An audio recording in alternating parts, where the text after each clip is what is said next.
Mengko nek Siwa Kresna ora maringake, sapa wah ajiare kabeh. Ora kasar kaya ngono kuwi. Lah Witena, mungsuhmu nek wani karo wong Ndarawati aman Setyaki lho. Aku ki ra wedi rumak cilik. Aku ki ra wedi, aku rasa sapa ki ra wedi kok. Aku ora wedine karo wong sing sok nganggo training abang. Rungokno, Tru. Tru, rungake. Wah, metentreng juan ora. Piye, kowe lagi ngerti nek Ndara Antasena iki medine karo Suwanto. Gamanmu ya apa? Weh, untukku wis ra ono kabeh. Tak mut. Asem iki do beda aku. Tak plotroke kathokku. Aja. Mundur ngono. Mangkel aku wis tracapan lho. Mangkel aku nek carane ngono guneg aku nek lakon Semar Bangun Desa. Lho, kok omong apa? Adeg-degan aku.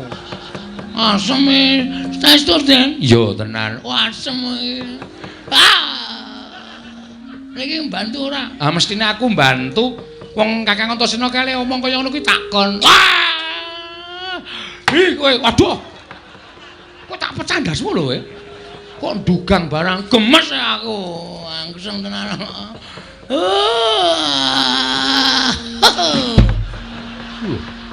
Kok jengkelit barang ora. Saking senengku. Enggak gak metu njaba enggak. Saman metu njaba metu ndero. Ya ayo nek ngono metu njaba. Karo aku bulane do seneng metu njaba ora masalah. Wah tak cocoki ndase Bagong omongane. Kowe ngapa? Kowe iki nek ngene iki asosiasimu sing elek, pikiranmu sing jorok, goblok kowe. Ora iso mencerna kata-kata kowe. Oh, petok. Kowe jenes, aku sengit karo kowe kaya wong-wong kaya kowe pikirane elek kaya ngene. Delok limboke terus pikirane elek kae porno kae, susune mencetot ngono kae. Kowe sing basa iki pikirane sing nonton. Wong kuwi keindahan kok. Ora, kowe menungsa ya ana wis sengit tau. Nggih, Den nggih? Iya. Kok metu kok? Iya. Ndara Bimanyu? Iya Bagong aja kuwatir tak belani. Ndara Kaca? Iya Bagong aja kuwatir tak belani. Ndara Antarja? Iya Bagong aja kuwatir tak belani. Ndara Wisanggeni? Iya, wis ayo mangkat dina iki. Kakang Antasena, Kakang Garwaca, Kakang Antarja mesake Bagong. Ayo padha dibantu. Nek kira-kira mengko kalah karo Kurawa, ya wis ben ditandangi Bagong. Iki omong apa meneh? Macem-macem ora ya nganti rampung. Iya, nganti rampung ya. Al-Fatihah tujuh Kiseno Nugroho. Bismillahirrahmanirrahim.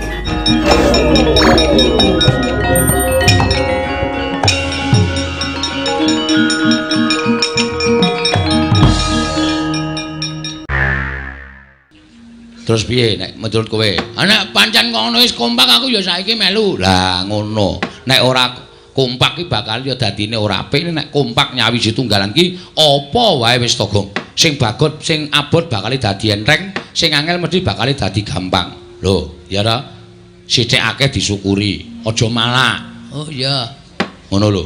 Aja terus kowe entuk rezeki akeh terus ora mbrebel sithik-sithik. Oh, nek kaya ngono kuwi ora ndek kanca, ora ndek sedulur.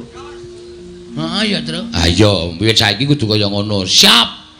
Wis saiki aku arep padha karo kanca-kancane. Ya, ngono kuwi. Syukur nek wis ana siji sing diudari, angka loro bab budaya. Bab budaya kuwi ya kudu dijaga. Merga iki awake dhewe mapan ana ing tanah ingkang kebak budaya, ingkang wis dadi tinggalaning para nenek moyange awake dhewe mbiyen. Awak dhewe wajib nglestarekake. Ngono. Lah kok saiki padha diya-diniya. Gareng wingi wis gelem jathil kok saiki wis ora gelem. Aku ana sing ngandani nek jatilan ki musyrik kok ya, Pak. Ana sing ngandani nek jatilan kuwi nyembah setan. Sing kandha sapa? Hah? Sing kandha sapa? Ya ana, pokoke ya ana. Pokoke budaya ya wayang barang kuwi ora apik, wayang kuwi ora becik. Dugangane cangkeme kuwi wong. Kowe iki ora kok nyembah wayang. Wayang ki dadi tuntunan, tontonan, tatanan lan tantangan. Kowe tak omongi ya, wong ndelok wayang ki nek tenan-tenan li ndelok mesti bakal entuk ngelmu sing apik, ngentuk ngelmu sing becik, entuk tuntunane falsafah Jawa. Ngono. Wong Jawa ki alus. Wong Jawa ki kebak sasmita, ora kok coblaka. Mula jroning wayang iki digelar kaya ngene iki padha didhawuhi ngonceki sasmitaning lakon sewengi mau apa, becike nggo nendi, alane nggo napa. Kuwi ayo padha dionceki iso nggo sangu jroning urip. Ngono.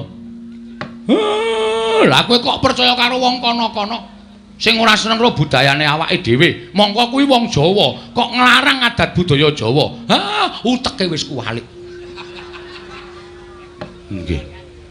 Nek kowe dadi wong Jawa, aja gelem kowe dadi wong liya. Ana tetembungan, kowe aja gelem dadi tamu ning omahmu dhewe, aja gelem dadi wong liya ning negaramu dhewe.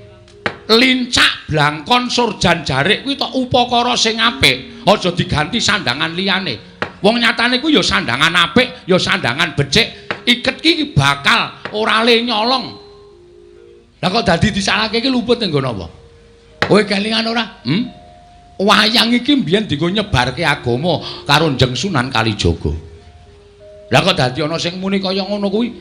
Nek kira-kira isih seger mangan pari tanah Jawa, isih wareg mangan wari tanah Jawa, isih seger ngombe banyu tanah Jawa, ayo do nguri-uri kabudayan Jawa. Ana tetembungan di mana kaki dipijak, diisi tu langit dijinjing. Tegese nek di papan kowe mapan ki ngreganono budaya kono. Aja kok malah tok singkang-singkang, kowe ora ndek tangga, ora ndek kanca. Urip ki ora iso nek ora bebarengan, urip ki ora iso nek ora sesandingan. Sok nek mudhar arep mangkat ning kuburan dhewe apa kowe? Nggih, Pak. Kowe kudu duwe jati diri. Lah iki lho. Wong ki nek ora duwe jati diri, wekasan ora iso ngendhaleni diri, terus ming rubuh-rubuh gedang. Kancane gayeng ngalor kowe melu ngalor, kancane gegeran ngidul gayeng ngidul kowe melu ngidul. Mergo kowe ora duwe jati diri. Mula jati dirimu ki ketokno iki lho, jati diriku wong Jawa. Ya aku kudu tresna budaya Jawa, ya aku kudu seneng budaya Jawa. Wong kuwi budayaku, kuwi budayane leluhurku. Ngono. Kampleng ya itu. Sapa? Sapa? Gareng iki. Lho kok gareng iki? Gareng iki ming kurban kok. Gareng iki ora salah kok arep dikamplengi ora. Sengit aku. Mulane saiki kok sing teko latihan jatian kok kurang siji iki bol gareng iki lho. Kowe iki apik lho reng dadi celeng. Celeng matamu kuwi ora. Ora ana sing iso kaya kowe iso bijek-bijek merga sikile pincang. Nan trampelmu joget mula aja. Kuwi iki ora apa-apa nek. Wis ta. Ora apa wong kuwi iki mung budaya. Jroning atimu aja nganti kowe percaya karo kapercayane liya kejaba mung percaya marang panguwasaning Gusti Akarya jagat ngono. Sing kandha sapa kuwi? Ya ana kuwi sing nyebutke kuwi engko nek kowe nglakoni kaya ngene iki dosa.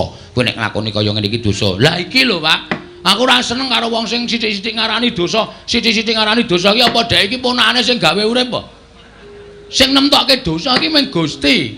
Ngono lho, reng waton kowe ora nyembah jarane, kowe ora nyembah karo demite, kuwi ora apa-apa, kuwi budaya. Ya, Tru? Ngono lho, bener. Bagong ki arep wong kucluk ngene malah pikirane cerdas ngono lho.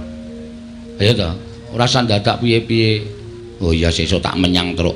Wis kowe iki ndek jati diri. Iki budayamu kok arep ugreh-ugreh. Lah, nek wis kowe eling saiki aku tak omong. Nggih, Pak. Aku ki rak kepengin bangun desa. Bangun meneh. Sengit tau anggere titik-titik bangun, bongan bangun. Kaya materiale iki cukup. Sik to, Gong, kose. Kose. Aja nesana susih. Kuwi kok njur titik bangun, titik bangun. Ah, jan wis ngatimu iki karepe piye to ya?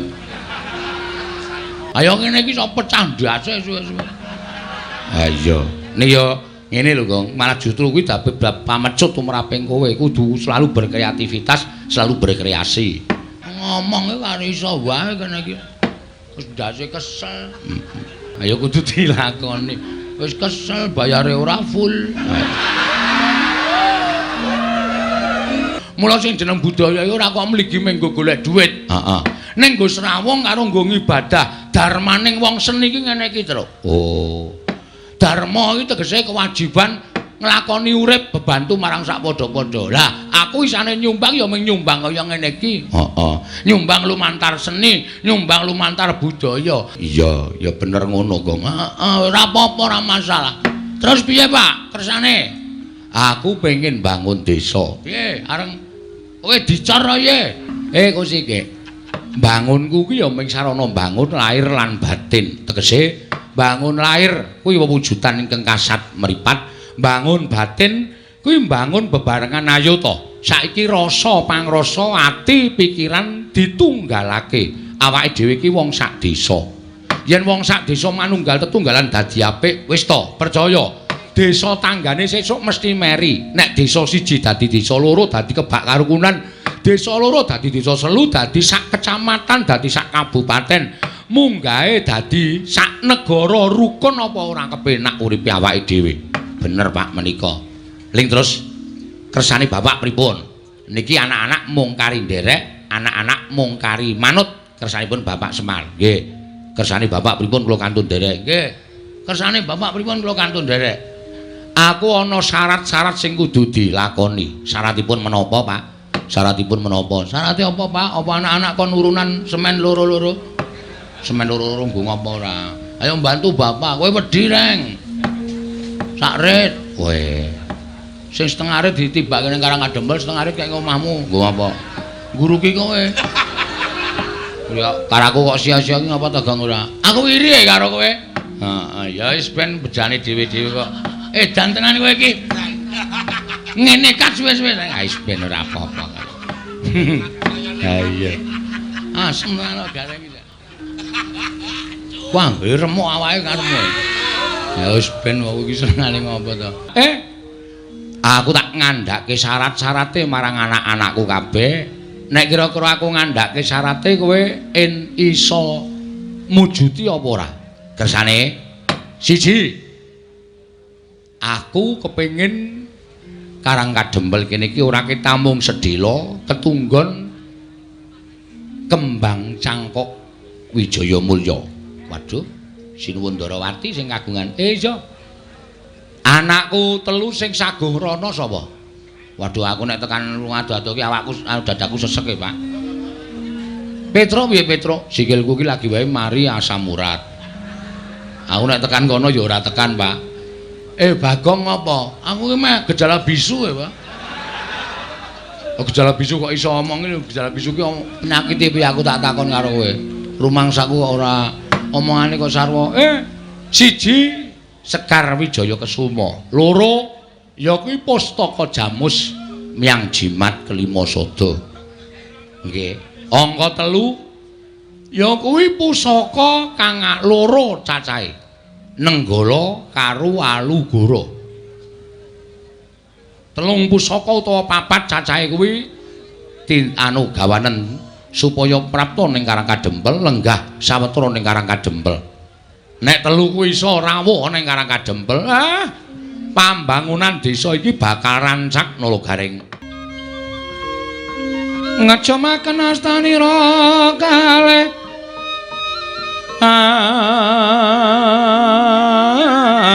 astanira kalih pisan yen ngandika magawe pranta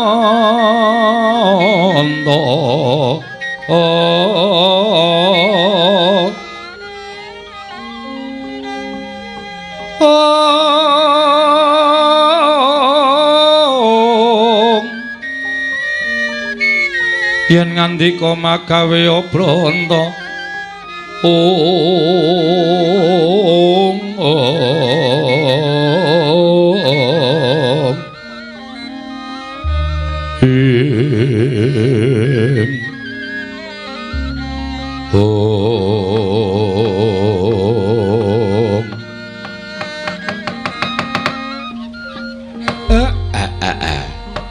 lah kok ting gruduk tak kira kawula Karangkadembel tole ndara ndaramu lancur-lancur Pandhawa padha rawuh tekan kene Nalagareng. Waduh, Ndara Wisanggeni, Ndara Antasena, Ndara Abimanyu, Ndara Karukaca, Ndara Antarjatra padha rawuh mrene. Wah, gong lho. Ki lho rasa tresnani Ndara-ndara karo bapak.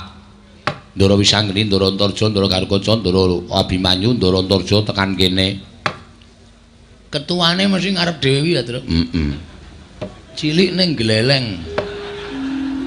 Ha iya. Ha sing mburi dhewe kae wedi kabeh arep kuwi. Kakang Antasena, Kakang Gargaja, Kakang Antarja, Kakang Abimanyu, ayo melu aku. Yo grutu krana nyolongi pelem. Nyolongi pelem dengkulmu atos kuwi ora. Ku krungu, Gong. Ah krungu ora apa-apa. Wilujeng Den, Siwa Semar slamet tekaku. Bektiku katur ya, Wa. Nggih, kula tampi. Aku ngaturke bektiku katur ya, Kek. Nggih, kula tampi. Siwa Semar aku ngaturke bekti. Nggih, Ndara Gatotkaca kula tampi. Siwa Semar aku ngaturke bekti. Ndara Abimanyu kula tampi. Siwa Ismaya aku ngaturke bekti. Ndara Antarja kula tampi. Nala Gareng slamet. Mangaitunipun Ndara Wilujeng. Slamet kele, tekle. Piye rek? Jane ora trima atiku aning bose. Ha iya. Wis ora apa-apa. Wilujeng Ndara Antasena, bekti kula konjuk. Ya. Tak tampa rek. Garing padha slamet. Pangestunipun Ndara Gatotkaca, nula garing padha slamet. Pangestunipun Ndara Abimanyu Wilujeng, nula garing padha slamet. Pangestunipun Wilujeng, bekti kula konjuk. Ya tak tampa. Ndara-ndara kula idem. Lho. Kok ming idem kakean cangkem terus. Eman-eman sing nggo nyambut gawe terus e. Hawe iki rumantamu swara kok dieman-eman. Ndara Wisanggeni, Ndara Antarja, Ndara Gatotkaca, Ndara Antasena, Ndara Abimanyu. Bekti kula kanca nggih, Den. Nggih, kula tampa. Wis. Ngawur ora. Pripun enten napa? Napa diutus Kang Rama? Napa enten wigati? Siwa Semar? Aku mung bakal nyatakake impen sing tak lakoni, Wa. Sampeyan ngimpi napa? Lho, sampeyan ngimpi napa, Ndra? Sampeyan ngimpi napa, Ndra? Dek kapan Den ngimpi? Mengko gek bareng kali kula. Kowe ngimpi apa? Isin ae, Ndra. Ngerti-ngerti ngelilir ya aku iki. Ora usah sok modho-modho ora. Ngimpi kok ora. Kakang Semar, mula aku nganti kadang-kadangku Kakang Antasena, Kakang Gargaca, Kakang Antarja karo Kakang Abimanyu prapta ning Karang Kadempel, sayekti mung bakal njumbuhake impen sing tak lakoni, Wa. Ha nggih, sampeyan iku ngimpi napa? Wong sing jenenge impen iku ora kudu kelakon lan ora kudu kababar. Dadi kasunyatan. Ora kanthi kanyono-nyono. Siwa Nayantaka lenggah ana ing pendhapa padukuhan. Nanging gumebyar cahyane kaya mangku sanggiwang rembulan, Wa. Weh. Piye kowe? Semar mangku Dek Wulan. Bagong nek ora krungu kupinge digebek sik kono. Ha piye maksude? Mangku sanggiwang rembulan. Wah, krunguku kok mangku Dek Wulan. Yang kowe. Wah. Langsung pemburu aku. Ha iya yang rembulan kok Dek Wulan ora. Mongko bareng tak caketi para putra kena dayaning sanggiwang rembulan wekasan salirane Kakang Antasena, Kakang Gargaca, Kakang Antarja, Kakang Abimanyu melu mawa cahya. Siwa, iki werdine apa? Mula banjur tumune aku sowan ora ing Randu Gombala nglumpuke kadang-kadangku pring Gondani. Jangkar bumi lan Tanjung Anom ing wigati bakal tak irit sowan ngersaning Siwa Nayantaka. Lan apa ta wigatine? Yen to pancen Siwa Nayantaka kuwi duwe gegayuhan, yen to pancen Siwa Nayantaka kuwi duwe kekarepan, anak-anak Pandhawa ora bakal mangku asta wisuh lumuh ngentasi perkara. Mesti aku bakal sak biantu karo Siwa Nayantaka, Wa. Lah. Pancen bocah siji iki kena disebut wiji sejati ya iki, Petruk. Lah nggih. Monggo aku lagi rasan-rasan. Lah kok dadi wis padha priksa. Lho. Siwa Nayantaka grenengan kaya ngono kuwi tegese Siwa Nayantaka bakal duwe karep. Kula niku rak mung kepengin bangun desa. Kula niku mung kepengin bangun desa ning syarate miturut wangsit sing kula tampa kok rada abot. Monggo anak-anak kula kongkon do ora sagu. Lho, nala Gareng Petruk Bagong ora gelem dikongkon, mboten purun. Anak model apa kuwi aku tak takon. Ing ngatasi dikongkon karo bapakne kok ora mangkat kuwi. Lah nek cara aku rasa anak-anak wae, pateni wae ngopo? Waduh. Modar iki, Tru. Ha wong aku ya urung muni ora sago kok Pak Ming aku ngandhake nek sikil kuwi balas barasa murat. Nyatane do duwe alasan dhewe-dhewe. Bapak arep ngongkon aku nanti, Pak. Sendika dawuh, Pak. Lho. Meng aku sing sendika, to, Pak? Ora. Oh, asem e. Ora kompak Semar karo aku kok plotroke kathoke. Aja, Gong. Ora kompak karo bapak arep diplotroke kathoke. Taboki bokonge mangkel aku. Ceplek-ceplek ngono kae. Kurang ajar. Mula yen pancen syarate kuwi aku entuk dikeparengake ngerti, mengko aja anak-anakmu nyeng budal golek syarat, aku nyeng golek syarate supaya kaleksanan pambangunaning desa Siwanayantaka. Lha niku ya gumun. Lah nek syarate kok dadak siji Sekar Wijaya Kesuma, loro Pustaka James Klimasada, telu Pusaka Mandura, loro cacahe Kyai Nenggala, Kyai Arugara. Kakang Antasena, piye? Piye Kakang? Adidum, rasa kuwatir. Aku karo kowe ning Ndarawati. Mengko nek Siwa Kresna ora maringake, sapa wah ajiare kabeh. Ora kasar kaya ngono kuwi. Lah Witena, mungsuhmu nek wani karo wong Ndarawati, Paman Setyaki lho. Aku ki ra wedi rumak cilik. Aku ki ra wedi, aku ora sapa-sapa ki ra wedi yo. Aku ora wedine karo wong sing sok nganggo training abang. Rungokno, Tru. Tru, rungake. Wah, metentreng juan ora. Piye, kowe lagi ngerti nek Ndara Antasena iki medine karo Suwanto. Gamanmu ya apa? Weh, untukku wis ra ono kabeh. Takmut.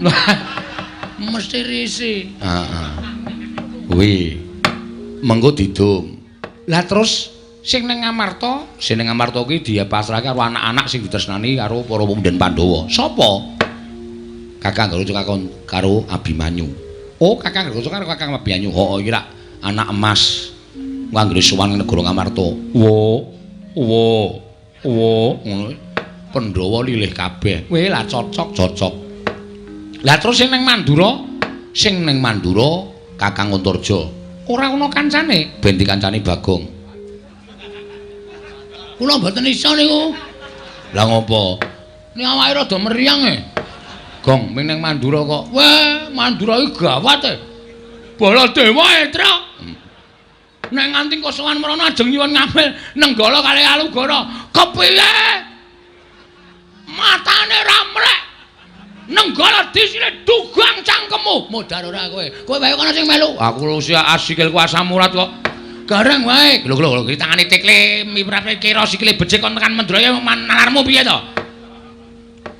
Nganu mawon kula usul Ndara Antarja piyambak mawon.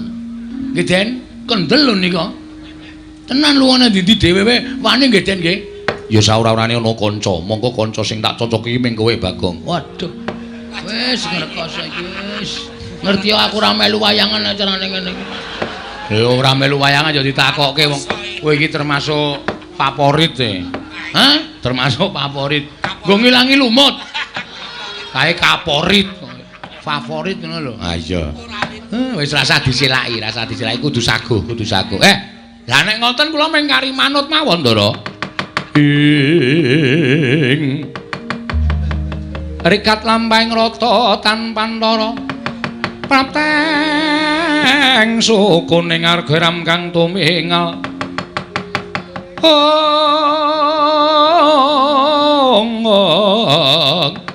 Ram kang lumingal dendeng saengga praja.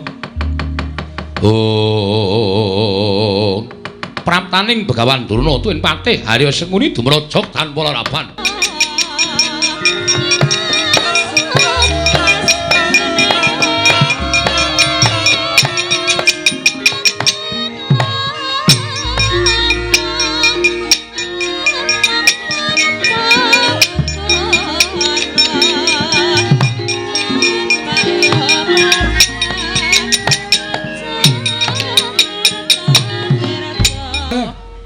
Gawe kaget. Lah kok karang kadempel dayoe ndlidir kaya ngene. Nala Gareng dalem, Pak. Sawise putra-putra Pandhawa iki kok kasepuhan sing rawuh. Lho, sapa iki? Sapa terus aku ora ketutupan bokonge Semar. Begawan Durna, kasepuhan, Gong, kasepuhan. Mayit. Lho. Mayit dengkulmu. Begawan Durna. Patih Sengkuni mau ketoke melu mlebu bareng weruh. Anak-anak Pandhawa komplit nang kene kok njur nglesot metu meneh. Sajake gila sajake. Sajake ayo. Wong ki anggere tumindak eleke mesti weruh kanan ki mesti wedi sik kok, Tru. Wis ben dibagekke karo bapak. Bagekno Pak rawuhe Begawan Durna. Nek ana apa-apa iki mumpung ana putra-putra Pandhawa mesti ora bakal wani tumindak piye-piye. Penemban wilujeng. Gandhok bleguduk suaru gembol sumorante. Ya Semar, slamet tek aku. Pangestuku Tampanono ya Semar. Kula pundi nggo jimat. Penemban Durna bekti kula kunjuk. Nala gareng tak tampa Pangestuku Tampanono. Nun inggih sanget anggen kawula muni dadosaken jimat. Bekti kula penemban. Oh iya Petro tak tampa. Pangestuku Tampanono ya Petro. Nggih, wilujeng. Bekti kula penemban. Oh iya Bagong. Pangestuku Tampanono ya Bagong. Nun inggih sanget anggen kawula kok mboten nitih kuda. Hus. Ora tau numpak jaran. Oh nggih ampun. Ngapunten lho ming nyuwun prisa. Kowe takon ning sengkring ning ati. Nggih nyuwun ngapunten karang ya ming takon kok. Eyang Durna wilujeng. Wis anggene slamet tek aku wis anggene. Bektiku katur ya Eyang. Iya tak tampa Cah Bagus. Eyang Durna slamet rawuhe Yang. Lho, iki Antasena. Heeh. Slamet Antasena Pangestuku Tampanono. Eyang penemban bekti kula kunjuk. Iki kaya suarane Abimanyu. Kasinggihan mekaten. Bekti anu Pangestuku Tampanono ya Abimanyu. Kula pundi nggo jimat Eyang. Bekti kula kunjuk Eyang. Iki kaya suarane Gatotkaca, Radyora Permana nggo mlebu ning padukan Karang Kadempel. Inggih, ingkang wayah ing pringgondani. Pangestuku Tampanono, Garukaca. Eyang bekti kula kunjuk. Lho, iki kaya suarane Antarja. Inggih. Pangestuku Tampanono. Kanjeng Eyang bekti kula kunjuk. Iki kaya suarane Irawan. Inggih, dasar keparanyata. Pangestuku Tampanono Irawan. Inggih Kanjeng Eyang kula nyuwun bekti kula kunjuk. Iki kaya suarane Janaka. Inggih, bekti kula kunjuk Kanjeng Eyang. Tak tampa Janaka Pangestuku Tampanono. Wah. Oh, cangkeme Bagong. Wis senengane bebeda kok, Gong. Seneng ya aku. Ayo pendhita gleleng ning mripate lamur. Heeh. Dadi ora nek dienggo dolanan ki iso. Wong ora ana Janaka kok ya. Apa iki kaya Gatotkaca kaya Antarja. Berarti wis lamur ta, Tru. Oh iya, wah mulane kae apa kacamatane digandulke ning dodoke apa. Dinai rante. Nah engko nek ora permana sapa-sapa terus dipasang. Penemban, enten apa? Rawuh wonten ing Karang Kadempel. Iki ngene ya Semar. Pramtaku ning Karang Kadempel kuwi sepisan tilik marang kayuwananing kulawargamu lan anak-anakmu kabeh para Panakawan. Dene ndungak angka loro, praptaku iki ora saka karepku dhewe nanging aku diutus dening anak Prabu Duryudana. Lan kacarita anak Prabu Duryudana kuwi ngimpi Semar. Nyumpena. Pancen kepara nyata. Lah, sumpenanipun babakan menapa? Nalika semana anak Prabu Duryudana paring dawuh kalawan aku, yen to 7 dina kepungkur mau ngimpi ketemu karo kowe jroning pangumpen. Nalika semana gumebyar cahyamu mawa teja. Mongko nalika kowe lungguh, katon banget yen to kowe nembe mangku Sang Hyang Rembulan. Nalika semana kowe paring dawuh kalawan anak Prabu Duryudana, sinuwun. Monggo kula aturi ngasta. Rembulan menika Sang Hyang Candra menika wonten negari Ngastina. Menika dados sarana tentrem, ayem, rukun lan saya nginggahaken derajat pangkatipun sinuwun Prabu Duryudana gregah wungu saka nindra anak Prabu Ngastina. Tumuli dawuh karo aku supaya suwana ning Karang Kadempel ingkang wigati Semar. Ora ana kejaba mung dina samengko aku kadhawuhan supaya mboyong marang kowe nang Negara Ngastina lan kowe kudu iso njlentrehake apa ingkang diparingake marang Prabu Duryudana, apa ingkang mbok caosake marang Ratu Ngastina. Merga tembunge jroning impen mau, yen sinuwun Prabu bisa mboyong, ya kuwi pewujudan ingkang mawa cahya ingkang mapan ana ing pepangkonmu mau bakal saya kuncara negara Ngastina. Wis kuwi wae sing bakal dadi aturku marang kowe. Yen kowe saguh, ayo mangkat. Ning yen kowe ora saguh, sebabe apa? Maragake kowe matura. Lah kok kabeh do ngimpi aku ki ngopo? Dadi lakone, Pak. Semar bangun desa. Ah iya. Wis diwangsuli wae. Bapak kersane piye? Nek kersa ya mangkat. Nek ora kersa omong karo Begawan Durna kuwi. Ora gelem rono, no. Alasane apa? Amboyenmu kumat apa piye? Bapak iya amboyen. Nek lungguh dadak masangi krikil. Dipas-paske. Gak omong, Pak. Ha engko nek Begawan Durna nesu perkara aku ora gelem ning Ngastina. Lho. Ha iki ana nom-noman Pandhawa iki nggo ngapa? Teng Pandhanang iki. Gus. Kowe iki kok karo bendarane kok. Ndara Antasena ana, Ndara Gatotkaca ana, Ndara Antarja ana. Namung kon Jata Sidurna sago nggih, Den? Hah? Sing tetek ta? Rasa ora ndirasa kepenak. Sago ta Ndara Antasena? Ya nek Eyang Durna salah tur ora kena dikandhani, nek tumrap aku hukume Antasena ki sapa sing salah tur ngeyel, wajibe dijotosi. Kusik. Perkara iki aku ora bakal ngeyel. Perkara iki aku ora bakal mel, ning aku mung kepengin ngerti Semar kuwi gelem sowan ning Astina apa ora? Nek gelem ayo tak boyong, nek ora sebabe apa? Mung kuwi tok aku ora bakal ngeyel. Nuwun sewu. Kula niki lagi arep duwe gawe. Loh, ngapa? Mecah sirahe Bagong apa piye? Bagong. Arep dipecah sirahmu. Wah, pecahe sik to. Iya. Ora ngawur nino. Sang arep kok ora ngapa-ngapa diwarai. Wah, geceke sirahe. Urung ana masalah kok. Gawe masalah, Pak? Oh iya. Kok bapak kok ya manut ki piye iki? Kok ya oh iya. Sing ngomong sapa iki mau? Bagong. Tak kira Ndara Wisanggeni. Ah, beda. Wisanggeni cilik kok. Aku gedhe kok. Beda no. Nah aku gedhe nek ditemesok tambah gedhe kok. Nuwun sewu, kula niku nedeng gadah damel. Loh, kowe duwe gawe apa? Kula kepengin bangun desa. Mula nem-neman Pandhawa sami rawuh wonten mriki, lancur-lancur Pandhawa sami rawuh wonten ing papan mriki, mergi kula kepengin bangun desa. Mujudake desa ingkang kebak karukunan, kabagyan, katentreman lan nampi berkah Wang Mahanasa. Monggo syarate nggih pinten-pinten syarat sing kula ajeng kula gayuh. Nek nganti desa niki kula tinggal, napa sing kula jangka ora bakal kasembatan. Semar, pripun? Kowe iki tekan Ngastina ming sedhela, ngono? Tekan Ngastina ming sedhela, ming matur ngesanipun anak Prabu Duryudana. Sinuwun, kawontenanipun kados mekaten, menika wujudipun mekaten, menika wujudipun kados mekaten lan naminipun mekaten. Mergi menapa panjenengan ngimpi ing mekaten menika, jalaran tegesipun artosipun mekaten. Meng kowe cukup menawa wis rampung, kowe njaluk bayar pira? Nggon ngomong kuwi njaluk bayar pira? Dijoli dhuwit pira kaya omong. Aja meng yutan, yen perlu miliar. Aja meng miliar, yen perlu triliun. Kuwi kok bakal diparingi dening anak Prabu Duryudana. Nek kowe nampa dhuwit saka negara Ngastina, uripmu ora kaya ngene iki, iso nggo bangun pendopo, iso nggo bangun teras, kowe iso tuku kendaraan.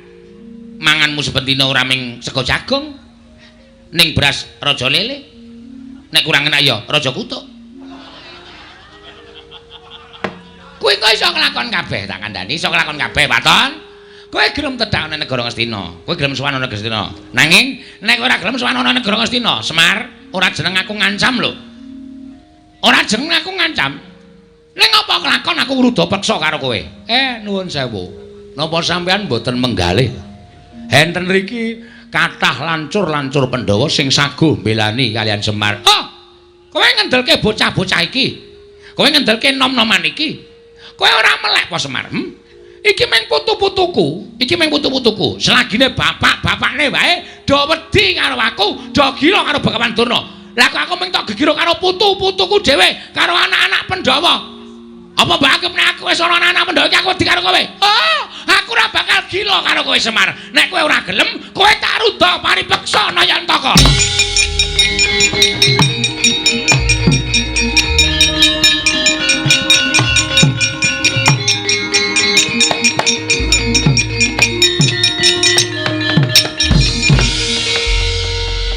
Ngandel ora?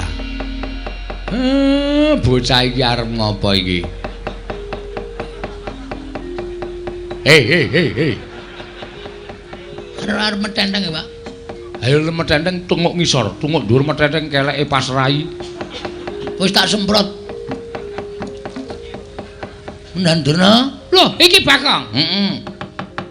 Arep ngapa kowe? Sampeyan wau ngendika pripun? Hah? Semar nek tekan negara Ngastina ajeng mangkai pinten miliar? Pinten triliun?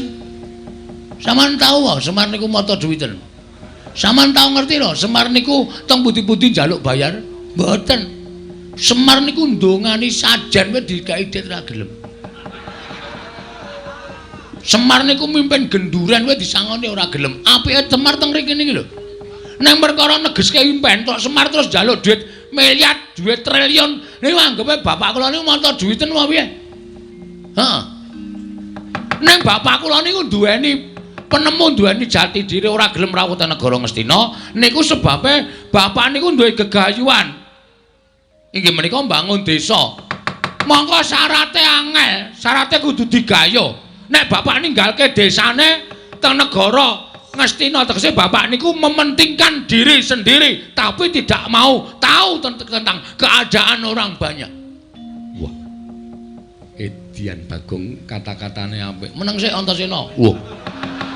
Wak totok ndasmu lho kowe. Weh, lali aku tak kira kowe bolone Durna. Ana mburine Durna e. Nuwun ngapunten niki lagi serius sampun dikisro omongan kula. Halo? Terus sampean kok dadi nek pancen kowe ora gelem tak boyo marang negara Ngastina, kowe tak rudha paripeksa. Bapak ngendika, napa sampean mboten wedi niki enten lancur-lancur Pandhawa. Anak-anak Pandhawa. Selagine bapakne anak-anak Pandhawa wedi karo aku, apa meneh bayi-bayi, putu-putuku, anak-anak Pandhawa. Aku ora wedi. Nuwun sewu lho, mulutmu harimaumu. Kowe nek omong nganggo dipikir, ngoten. Nek ngendika nganggo dipikir aja waton ngendika sak penake dhewe. Nek sampean ngendika sak penake dhewe, ngrekoso urip sampean teng Karangkadempel. Terus kowe arep ngapa? Kula mewakili bapak mboten ajeng tindak teng negara Ngastina. Lho, piye? Tegese kowe wani karo Begawan Durna. Lho, piye ta cah iki? Posisi ngene iki mboten ateges kula wedi. Kula wani sekecap padha sakecap karo sampeyan niku merga kula wani penembar. Ora kok kula perkara wedi. Kowe wani mergane kene ana anak-anak Pandhawa. Lho, mbok kandha bali. Ijen padha ijen karo sampeyan. Nganti sampeyan iso menang karo aku. Meguru karo wis 20 taun. Gong. Kuwi rapisan-rapindo mesti gawe masalah kaya ngono. Gong. Wah, apa itu?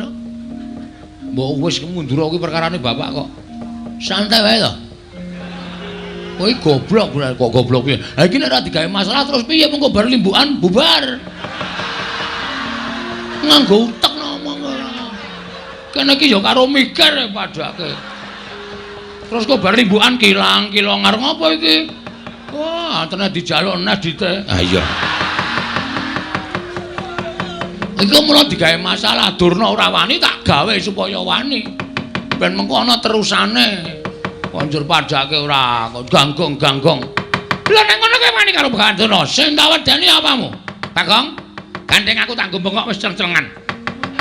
Mulai iki ayo padha didadekake. Ayo metu Jawa, ora bakal wedi ae.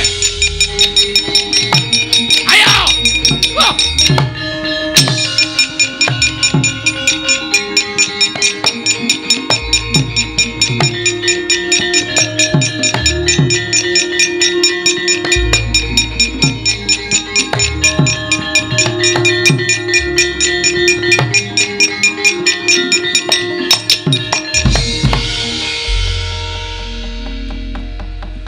Ana tetembungan jagung bakarane. Endi? Lho kok endi piye? Ana, Pak. Sak ngertiku mung sate kambing. Wah, wis cilaka tenan. Kok cilaka piye? Durna wani. Ayo tandangi. Kowe wis wani nantang Begawan Durna kuwi ana tembungan jagung bakarane tanggung perkarane. Saya tak takon karo Ndara Wisanggeni. Kowe arep takon apa, Bagong? Sampeyan mau rawuh mriki nak pun sendika mbelani bapak to? Mbantu karo bapakmu ora mbelani. Ha saiki nek pancen bantu niku sampean kudu sago ngundurke Kurawa. Kusik. Aku mbantu le mbangun lho, ora ana mbantu perkara liyane. Diar kowe ra. Nek Siwa Semar bangun desa aku mbantu. Nek perkara liyane kon ngundurke Kurawa kuwi aku ora ana perkara pepundhenku Kurawa. Ya ora masalah wong aku ya ora tau weruh kowe perang kok. Kowe kisane mung modal lambe. Ya majuran kaya inspektur rasane. Darantasena apa, Gong? Sampeyan bantu kali Semar to? Bantu mesti. Nek bantu mbok tulung Kurawa diundurke. Aku yo ming bantu ling bangun desa ora perkara kok tekan kene ora niat gelut. Aku usirku ndelok jagat iki supaya tentrem, ayem ora ana regejegan. Terus fungsine kula nantang Durna niku mau. Lho, sing nantang sapa? Kula. Kok sing temandang aku. Nek wani nantang wani nandangi. Ya, ora masalah. Oke. Kita wis do pidak jempol iki kita. Ndara Gatot Kaca. Nggih. Saman nate kemutan mboten? Perkara apa? Biyen jaman sampean dijedi teng Kawah Candra Dimuka. Iya. Niku asline sing ngetutke meng kula. Petruk ora wani tekan kawah, Gareng ora wani tekan kawah. Napa meneh Semar? Semar nek kena panas leleh. Sing tekan pinggiring kawah ngenteni Ndara Gatot Kaca jedul saka kawah niku meng kula. Apa mbiyen aku akon? Nggih mboten. Ora kewajibanmu to? Nggih. Terus kula tak takon, kewajiban sampean napa? Aku dadi satriyaning praja. Satriyaning praja kewajibane ngayomi para kawula negara Ngamarta. Karang Kadempel niku ke bawah keperintah negari pundi? Ngamarta. Karang Kadempel ajeng diserang para Kurawa. Sampeyan pripun sebagai satriya? Mestine aku ngayomi. Mestine kudu ngoten. Ya. Kurawa kudu mundur tekan negara Ngastina. Ya. Dadi kewajibane sapa?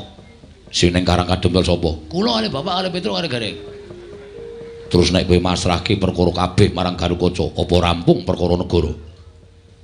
Aku ngrampungi perkara negara Ngamarta durung rampung-rampung babahi perkara Karang Kadempel. Sing gedhe pangapuramu rampung ana dhewe. Duar. Dongaku kabul. Kowe ndonga apa ya, Truk? Asem e. Ndara Antarja? Nggih. Sampeyan nggih mboten purun nabi kula. Ora terus terang bae ora. Wah, iki kok bloko banget to iki. Iya, Bagong, awakku kesel tenan, Bagong. Nggih, Bapak. Ndara Abimanyu sayangku cintaku. Ndara Abimanyu. Apa, Bagong? Sampeyan tresno kali kula to? Tresno. Mbok kula dibantu. Bantu apa? Sak gedhagan iki aku mung iso bantu 150, Bag. Ya tekan dhuwit to iki. Kula niku nantang para sata Kurawa. Sing gedhe pangapuramu, Bagong, aku ora iso piye-piye. Kadang-kadang kudu ora mbelani, nek aku mbelani mesti aku dijothak, ora dijak dolan, ora dijak lunga. Oke. Iya. Dhewe kaya ngono ya. Bengi iki ora ana sing mbantu karo Bagong. Pak. Gandeng aku wis kadung nantang Durna. Isen aku mundur, Pak. Terus Aku njaluk pamit ya, Pak. Arep nendi? Methuke Kurawa, alakonane dhewe, wak ladenane dhewe, tak tandhangane dhewe, Pak. Kok njewewek cangkeme? Ora ngematke ya cangkemku ki sariawan. Oh. Nek ngomong sero-loro ae, Pak. Apa jawab ya, Pak? yo sing ati-ati. Nek kowe mati kowe dadi kusuma bangsa. Matimu bakal dipendhem ning taman makam pahlawan. Anjuk bathine apa? Mati wis ra iso urip meneh kok. Ya Pak, nyun pamit ya. Yo sing ati-ati. Petruk, kowe tega tenan karo aku? Aku lagi males, Gong. Lakonono dhewe. Nah aku mati lho, Truk. Yo mati awakmu dhewe kok aku bingung. Aku senengane glelekmu ora jamak-jamak. Nek ketanggur kene iki men tok rasake dhewe. Reng, Apa? nah aku mati, aku ora nyaur utangmu. Ora nyaur apa-apa tak ikhlaske, Gong. Edan. Aku ngimpi apa to ya bengi iki? Oh dadi kaya ngene kae, Pak. Nyun pamit. Begawan Durna Kurawa iki Raden Minajing. Kanjeng Sagung ngendarat karo Sakurawa menyang dhewe.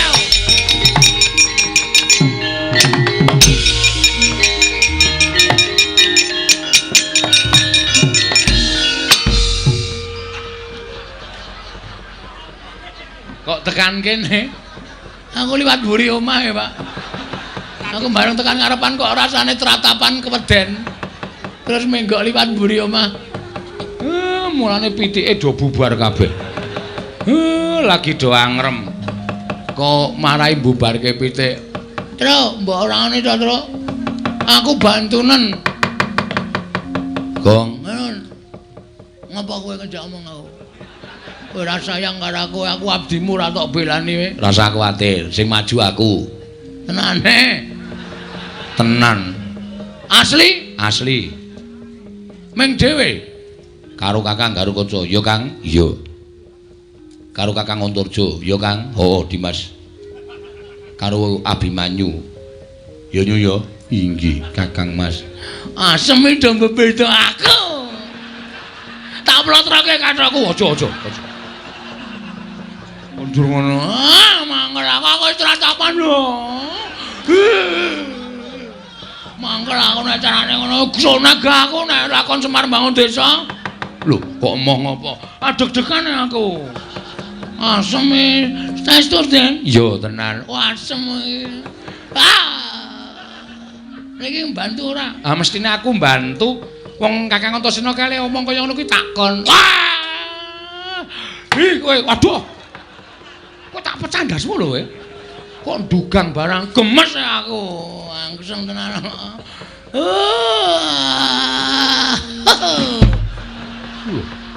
Wong jengkelit barang ora. Saking senengku. Enggak gak metu njaba enggak. Sampeyan metu njaba metu njero. Ya yo nek ngono metu njaba. Karo aku, oh, bulane do seneng metu njaba ora masalah. Wah, tak totoki ndase Bagong omongane. Kowe ngapa? Kowe iki nek ngene iki asosiasimu sing elek, pikiranmu sing jorok, goblok kowe. Ora iso mencerna kata-kata kowe. Oh, petok. Kowe jenes, aku sengit karo kowe kok kaya wong-wong kaya kowe pikirane elek kaya ngene. Delok limboke terus pikirane elek kae porno kae, susune mencetot ngono kae. Kowe sing basa iki pikirane sing nonton. Wong kuwi keindahan kok. Ora, kowe menungsa ya ngono wis sengit tau. Nggih, Den nggih? Iya. Kamu tuh gak? Yo. Ndara Bimanyu? Iya, Bagong aja kuwatir tak belani. Ndara Garukaca? Iya, Bagong aja kuwatir tak belani. Ndara Antarja? Iya, Bagong aja kuwatir tak belani. Ndara Wisanggeni? Iya, wis ayo mangkat dina iki. Kakang Antasena, Kakang Garukaca, Kakang Antarja mesake Bagong. Ayo padha dibantu. Nek kira-kira mengko kowe kalah karo Kurawa, ya wis ben ditandangi Bagong dhewe. Iki omong apa meneh? Macem-macem ora ya nganti rampung. Iya, nganti rampung ya. Ndara wis do metu kok kowe tengok nang kene. Aku sing ndek kewajiban e, Reng, kewajiban apa? Iki kewajiban mikir engko bar perang adegane apa. Oh iya. Ya wis nek ngono ya dipikir sik. Heeh. Aku engko tak ora metu sik ya. Ya men perang sik. Heeh. Ya Pak ya tak tutke ya Pak. Nang ndi? Manut. Nang sarean mau nendi? Weh. Ku tak pecah sirahmu lho kowe. Aku iki senengane nang yo. Masuk ke dalam simbok wis olah-olah. Iya, iya. Seafood. Iya, iya. Kerang, ora doyan kowe kerang ta, Pak? Ora iso le ngonceki to kowe? Ora perkara ora iso le ngonceki, nggo mamah ki wis ora iso. Cangkeme ganti. Wedhus ora. Kerang ora doyan. Kowe iki disuguh apa-apa ora tau gelem rapi. Seafood ora doyan. Sate kowe ya ora cerdas. Aku ki senengane ndok setengah mateng. Oh ya ngenteni sesuk-esuk. Ora antil mudar lho, Gong. Nah aku sok setengah mateng terus, Pak. Mandekata lawan pindhi pasor tambur miang suling pepandhen dalutek.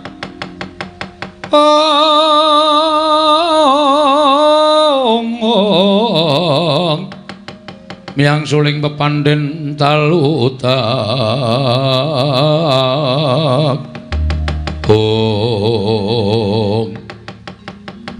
Dek Pate, pripun Kakang Duna? Oh, lah kok dadi sampeyan nyelingker. melu sowan wonten ing Karang Kadempel. Nggih, kula merga weruh anak-anak Pandhawa niku ati kula ora penak. Sarsir. Mula tumuli kula luwung medal saking Karang Kadempel. Pripun Kakang Durna entuk gawe napa mboten? Oh. Pancen Boyong Semar niku ora gampang. Nggih. Niki wau nganti kula gegeran karo Bagong. Oh, lah terus enten mriku Bagong nantang kali kula. Mula terus kula jak metu njaba ning pancen bocahe ora gelem metu njaba. Niki kula ngerti. Nek Bagong niku janjane mingetapake para anak-anak Pandhawa sing nalika semanten pun prapta wonten Karang Kadempel. Lah terus ampun nganti napa gegayuhan anak Prabu Duryudana menika gagar-wigar. oh, ngaten. Lajeng Diketapake para Sata Kurawa. oh nggih, ngestakaken dawuh. Ken Boyong Semar sapa dadi palang kudu disingkirake ribate. Oh nggih, Dursasana. Lho. Oh wis kowe wis krungu ngendikaning Kakang Prembanduna nggih, lajeng paringipun Kurawa diketapake ya le aja nganti ana ingkang cicir sapa ing palange karepe Kakang Durna Boyong nglawan Semar. Singkirna ya Dursasana. Wah, nggih ngestaken dawuh, Pak. Ayo ora ketang kelungsu nek melu du padha budal. Iso ae kula dherekaken Kakang Mas Moha, Mas kula dherekaken.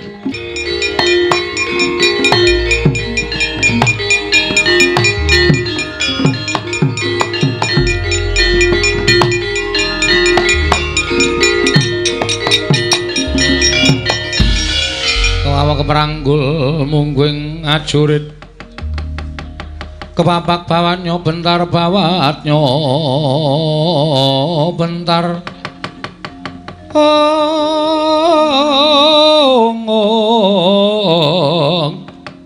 kepapaknya mungguing aloka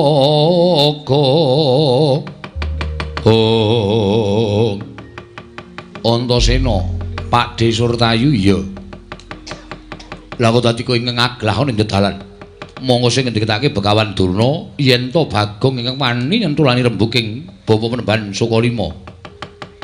Bagong pasrah karo aku, Pakde.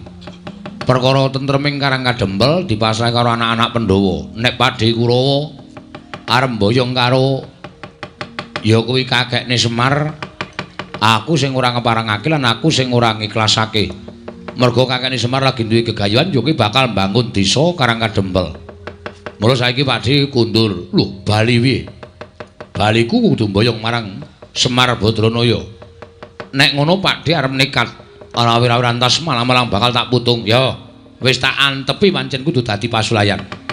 Ning nyun ngapura lho Pakde nek kira-kira anak-anak Pandhawa kurang ajar karo para pepunden Sata Kurawa. Ora san dadak duwe rasa ewuh, pekewuh. Ayo, gage. Bubarno para Sata Kurawa. Nyuwun pangapura nek aku kurang tata krama karo Pakde-pakdeku Kurawa.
Nyai.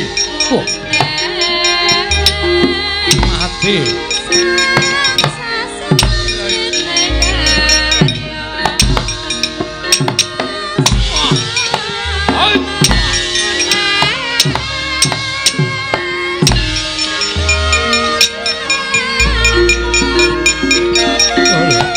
Mati ya.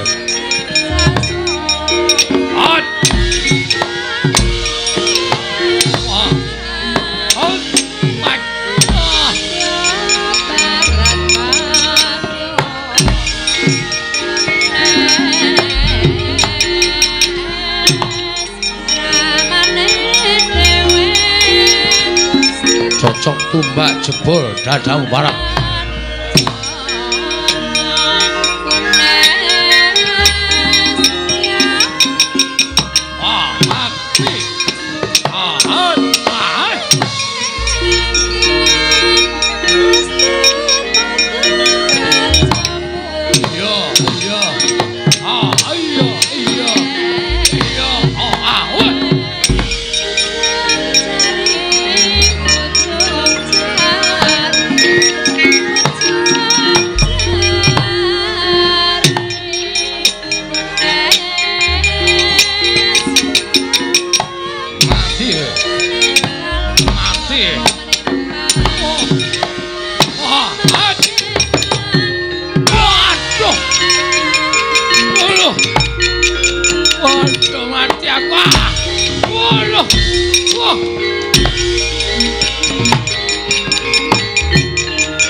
Miguel.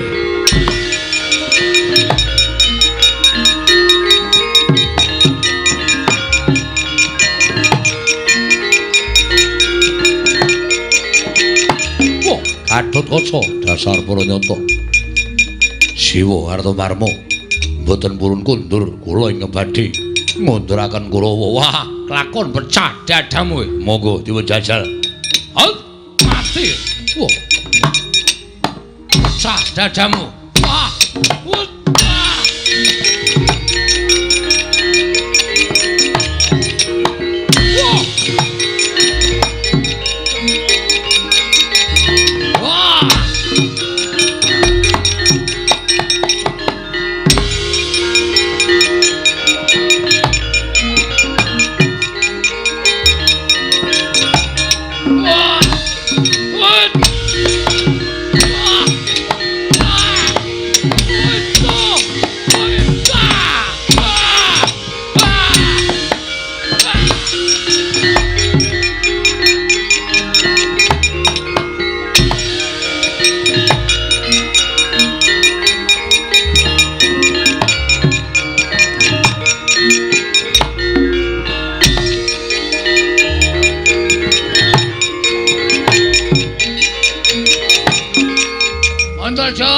Piye?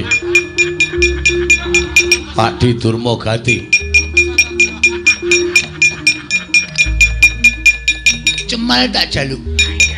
Ora bakal tak wenehake. Kelakon mati dening aku. Ayo. Ngejauh apa tak wujudi. Wah, lah pancen bocah. Ula kena dikandani kanthi becik-becik. Kelakon tiban tanganmu. Tiban tanganku ding di tanganmu. Melocot silang. Tibano mati ae. Modal ae. Wedan. Tanganku keju-keju ento, Jo. Modal ae. Wah. Aduh.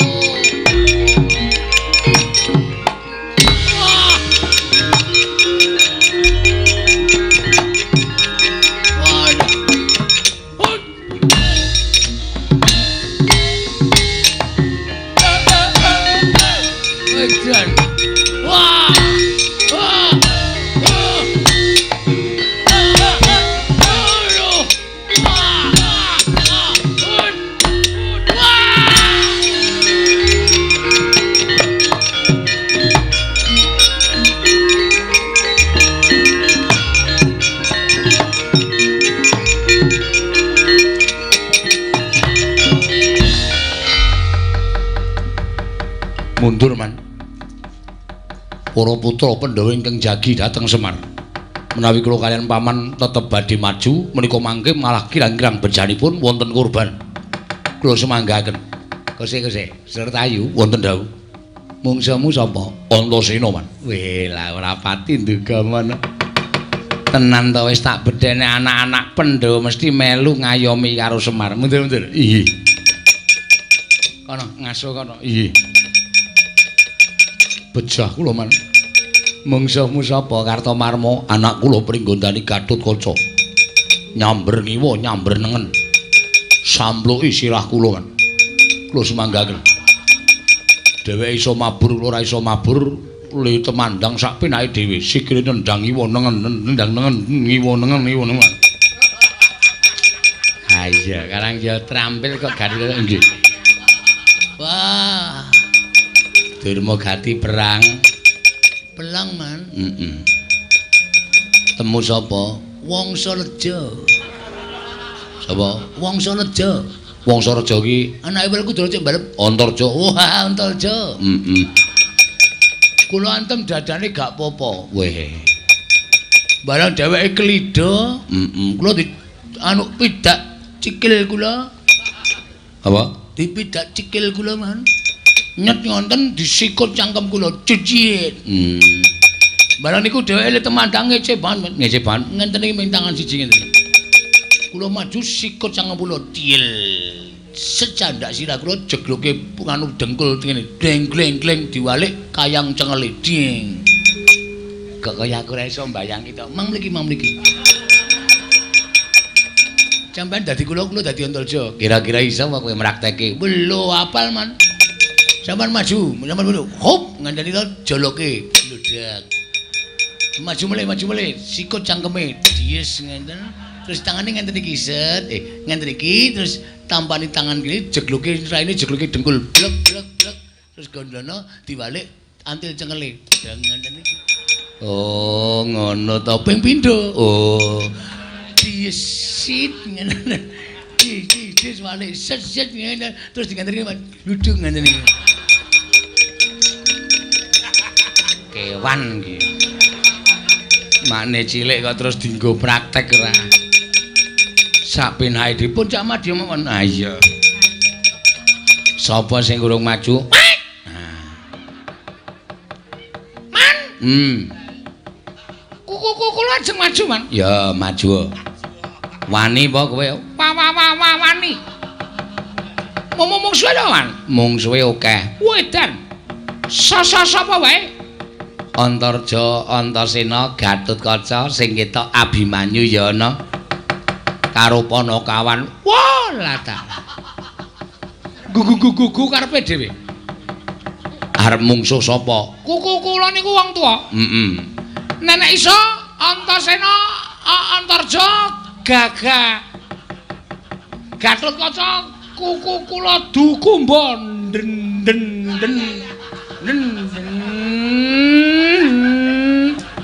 kok malah montor to? Kula dukumba ndase. Anak Pandhawa pira-pira kula pateni kabeh. Maju kuku. Kula terus mingke kula tantangane Dewan. Ya maju.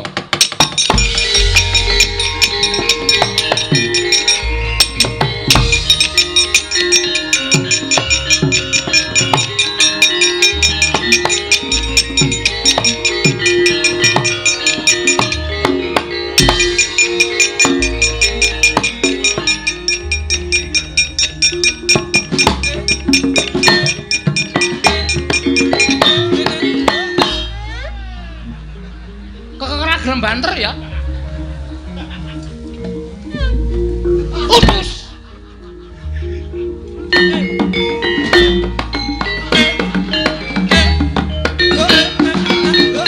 Waduh. Kekerno caganim. Sesekali iki ora bablas. Pokoke sak entuke korban. Gagah Gatotkaca ya gelem, Antarja ya gelem. Antaboga Antasena ya gelem. Mama mati kabeh.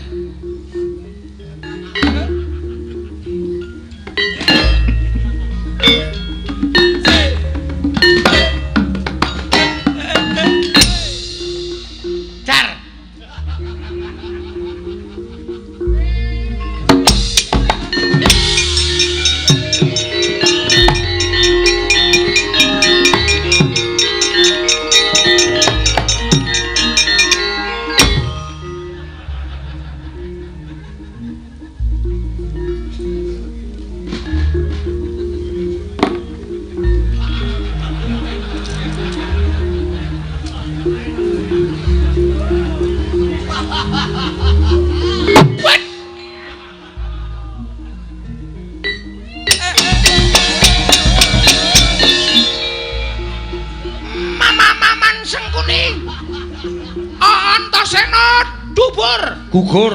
Gugur. Ketiban pusaka kula tembus gigir prap-prap teng walikan. Citraksi sing iso matani Antasena. Pengumuman. Citraksi iso matani Antasena.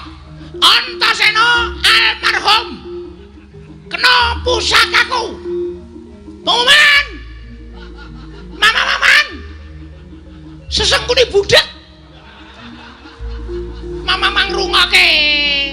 Antasena mati saka tangane Citraksi. Assalamualaikum.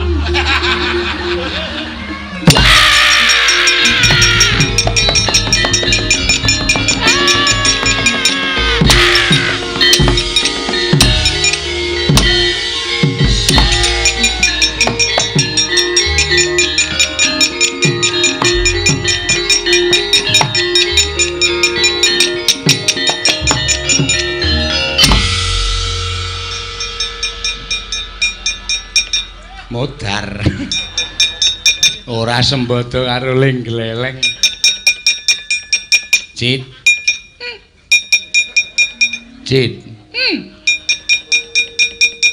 Piye mau bengak-bengok pengumuman apa ya, Cit?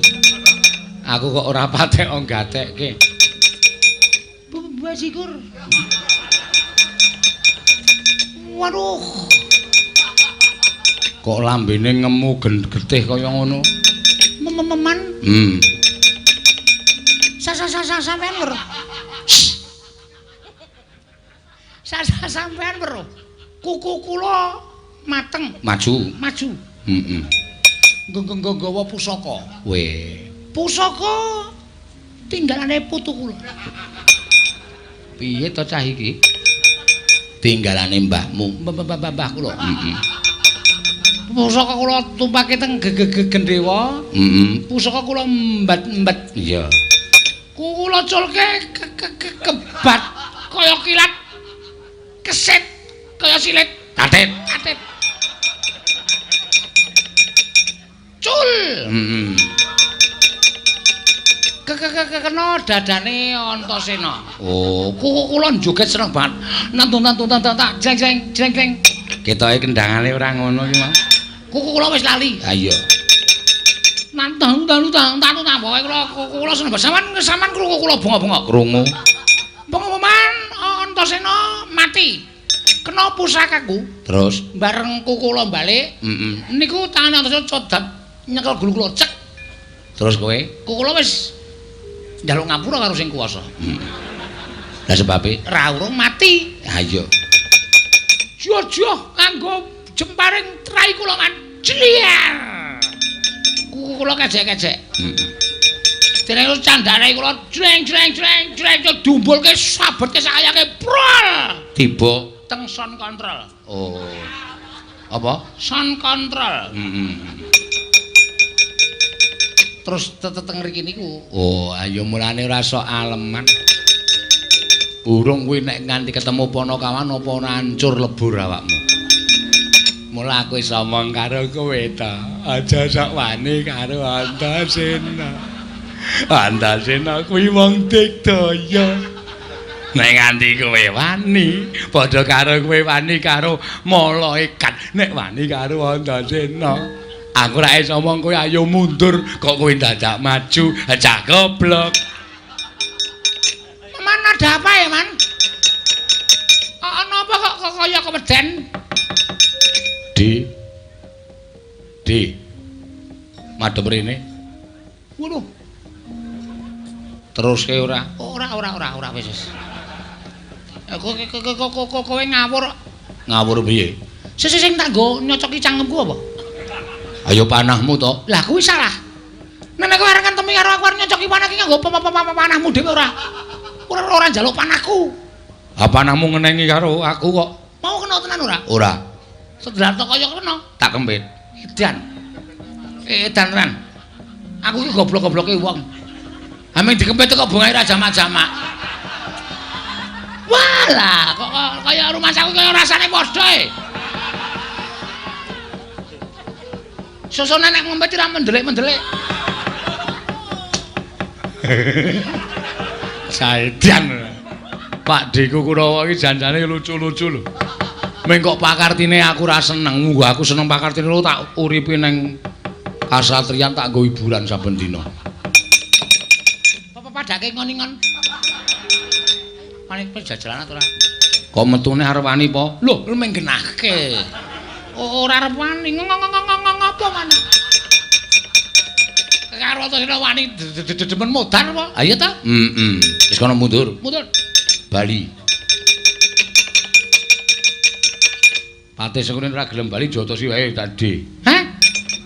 Piye? Patih Sengkuni ora gelem bali jotosi wae. Iki serius. Aku soalnya dendam. Tak tese wae. Waduh. Guayane kaya cah nom tak tese. Ya tak bali. Sapa nek iki ya Kurawa sing kira-kira iso gawe seneng. Iso nggo tombo kesel iki sapa nek? Wis ra ono to. Wah, Antasena. Ora minggat dipancu jamane dadi apa ibarate.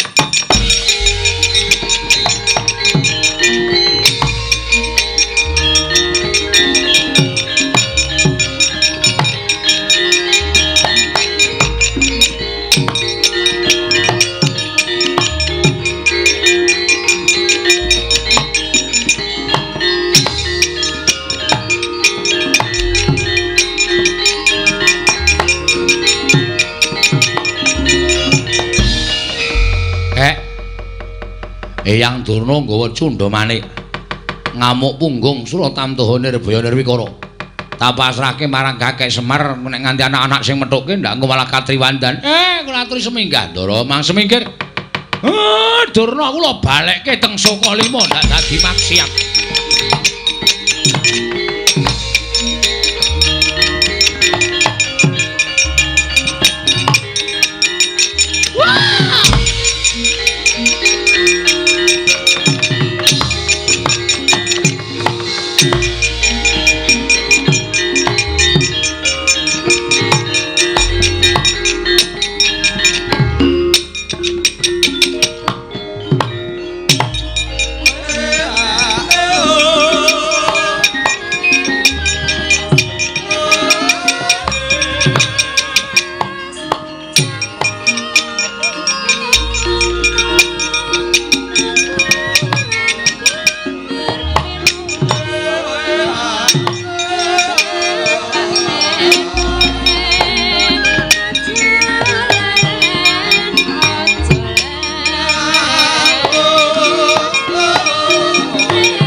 Marika den prayitna semuriris eka balik titi yoni gandayani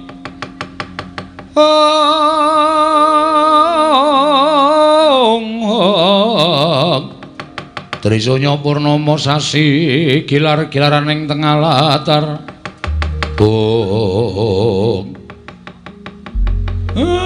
mun katon padhang kahanan karang kadempel ya kek. Lah niki kula njaluk kesaguhan sing pun menate mangendikake. Sing endi? Sing sampeyan iso ngrawuhake napa dadi syarat srana nggih kula mbangun karang kadempel. Ya. Nek pancen ngono aku njaluk pamit, aku tak nganti adhiku wis anggeni. Sowan Siwa Ndhurawati nembung Sekar Cangkuk Wijayamulya. Nggih, menika malah prayogi. Siwa Semaraku nyuwun pamit tak nganti adhiku Abimanyu. Budal sowan marang Praja Ngamarta nyuwun pustaka jamu semyang jimat lima sada. Siwa Semaraku nyuwun pamit tak budal ning Mandura nyuwun pusaka Kyai Nenggala lan Alugara. Matur nuwun, matur nuwun. Nek pun kelakon mang mlumpuk teng Karang Kadempel, ning nek wonten apa-napane sampean kudu iso gawe cara, aja nganti gawe kapitunane ingkang Rama sedayanipun. Ning sing wigati pusaka saged rawuh wonten Karang Kadempel. Njaluk pangestu ya, Kek. Nggih ngatos-atos. Setyaki wonten timbalan. Kakang Pati Udawa wonten timbalan Diweji. prayoga nunggone ro ngadhep sawetara. Iki ora panglingkaya ana sowane anakku lanang Drepsila Geni lan anakku lanang Ngrandu Gumbala. Wis anggeni padha raja sak praptamu nggih. Pinayunganing kawidadan, wa aku ngaturke bekti katur ya wa. Iya, cah bagus ndak tampa. Ora liwat pangestu ning wakmu Indrawati Tampanana, ndak gegem dadiake jimat. Antasena Raharja, cah bagus. Slamet tekaku, Pakde. Aku ngaturke bekti katur ya, Pakde. Iya, Antasena ndak tampa. Ora liwat pangestu ning wakmu Indrawati Tampanana, ndak gegem dadiake jimat. Kulup atmajaku sakarone. Apa to ing dadi darunane dene sira sowan mongko tanpa tinimbalan? Apa ana wigati, apa ana perlu saka pepundhenmu Pandhawa ingkang sira aturake kalawan wakmu Indrawati? Sepisan ngaturake bekti katur ya wa. Ya, wis anggene dak tampa. Dene ndungkap ing ngangka loro. Prataku ning negara Indrawati sowan kersane Kanjeng Indrawati mau sayekti ora kok para Pandhawa ingkang utusan. Nanging aku pancen diutus nanging dudu pepundhen Pandhawa ora ana li kejaba mung Siwa Semar Badranaya. Lho, Kakang Semar iya wa. Lah wigatine apa? Dene Kakang Semar utusan lawan Ratmajaku sakarone marata gage matur ingkang tetela. Ngene ya wa. Nalika semono aku kuwi ngimpi. Jroning pasemenan mau aku weruh Kakang utawa Siwa Semar Badranaya mangku Sang Hyang Candra sumarot cahyane. Nanging ora mblerengi. Wekasan sapa ing cedhak kelawan Kyai Semar dadi kedunungan sorot ing mapan ning anggane sapa wae ingkang cedhak kelawan Kakang Semar. Ngono nggih. Iya. Tumuli aku nganti kalawan putra-putra Pandhawa sak petara. Sowan marang Karang Kadempel nanjake marang Kakang Semar Badranaya utawa Siwa Semar apa to sababe lan werdine impen mau. Lah kok jemel ndara dasih impen ingkang tak lakoni wa ketitik Siwa Semar Badranaya bakal duwe gawe. Lah dalah Kakang Semar bakal duwe gawe. Iya wa. Lah duwe gawe apa nggih wis anggeni? Ora kok duwe gawe tegese pribadining Siwa Nayantaka dhewe nanging Siwa Semar bakal duwe gawe ya kuwi mbangun desa Karang Kadempel. Tumuli aku nglawan para putra saguh sak biyantu kelawan Siwa Badranaya. Jernyatane Siwa Semar gedhe lelabuhane tumraping para putra lan pepundhen Pandhawa. Mula ora ana ilang yen to aku kelawan para putra kabeh bebantu marang botripoting Siwa Nayantaka. Ya, wis anggene kuwi bagus. Kuwi apik lan becik. Awakmu Indrawati rumajang. Nanging nalika semono Siwa Nayantaka tumuli paring dawuh bakal kelakon penjangkane ya kuwi nggone bakal mbangun desa Karang Kadempel nanging ana syarat srana ingkang kudu dilakoni dening Siwa Nayantaka. Tanana ya kejaba mung Karang Kadempel ora ketang amung tulung kedheping paninggal kudu linenggan pusaka Ndrawati ya kuwi Sekar Wijaya Mulya.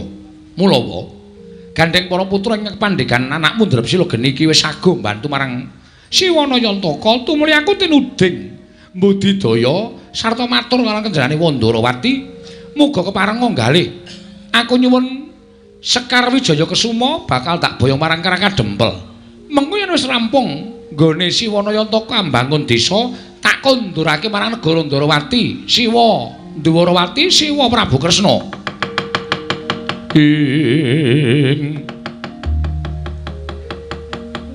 Tukaya yasine pecoco bang mawinga wangis kumejot padoning latri netra kocak ngondarandir. Oh, wis anggeni. Ana dawuhmu apa wae? Ya bener. Kakang Semar kuwi pancen pengayomaning para Pandhawa. Kakang Semar kuwi pancen ingkang ngomong anak-anak Pandhawa. Mula ora jeneng aneh yen to wis anggene tumuli anyaguhi dituwungkon dening Kakang Semar supaya nyuwun ngampil pustaka Jamus utawa nyuwun ngampil Sekar Wijaya Kesuma. Nanging kowe kudu eling, Nggih. Semar kuwi namung derajate ngaceplik. Semar kuwi mung Panakawan. Semar kuwi mung batur saumpamane. Lah kok dadi kebangetan nggone ngasorake marang Ratu Ndrawati. Apa dianggep Sekar Wijaya Mulya kuwi wujude pusaka ingkang loro saudon telu saurupan. Tegese dudu pusaka ingkang ampuh Lah kok dadi ngatasi pengin bangun desa wae dadak nganggo dirawuhi pusaka Ndarawati kuwi Sekar Wijaya Mulya. Monggo Sekar Wijaya Mulya kuwi ora kena pisah lawan Wakming Ndarawati. Mula saiki ya nggih kowe tak utus baliya sowana marang Kakang Semar yen to Sekar Wijaya Mulya ora bakal prapta ning Karang Kadempel. Lan matura babar pisan yen to aku uga ora bakal ngaturake Sekar Wijaya Mulya. Mula Kang Sangka kuwi sanggeni aja gawe geger mbebuthek banyu bening kanan negara Ndarawati. Yen sira kulup atmajaku isih ngabekti karo wong tuwa, mesti napa kang dadi dawuhing wong tuwamu ing Ndarawati iki, sira anakku ndrep sila geni, mesti mastuhu dawuhing wong tuwa. Mula Kang Sangka kuwi sanggeni matur marang Kakang Semar, golek srana liyane wae, sak liyane Sekar Wijaya Mulya. Yen nganti wani Kakang Semar kuwi nyuwun ngambil Sekar Wijaya Mulya, mongko derajate ora padha karo Ratu Ndarawati. Ateges Kakang Semar kuwi wis modho sarta wis ngasorake marang derajating nata ing Ndarawati. Aku ing ora trima perkara iki wis sanggeni.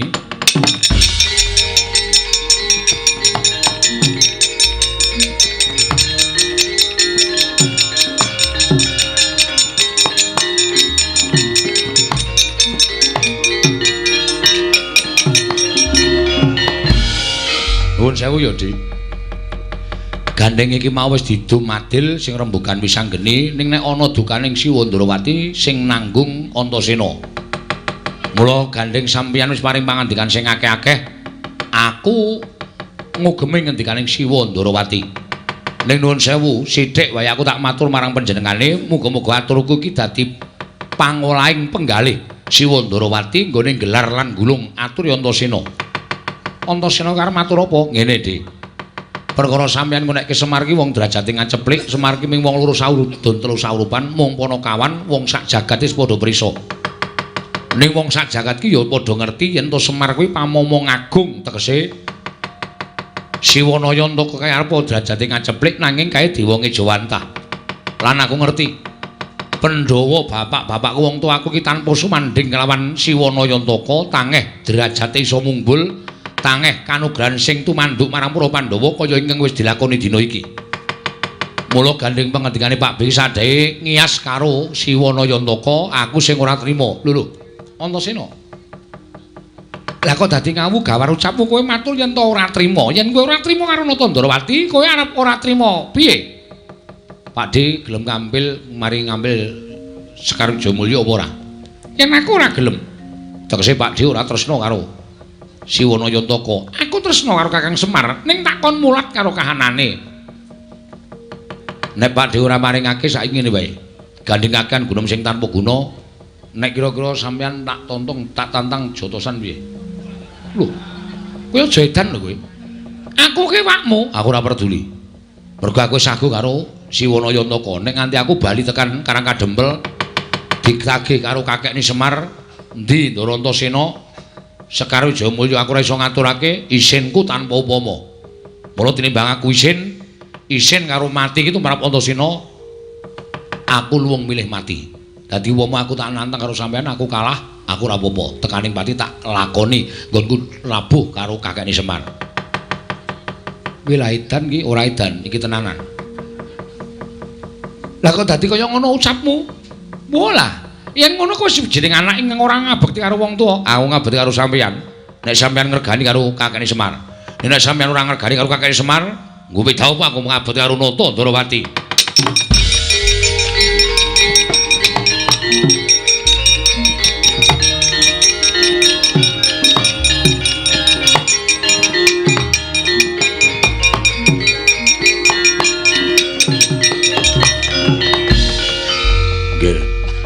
Ingkang dados senopati wonten negari Ndarawati menika kula.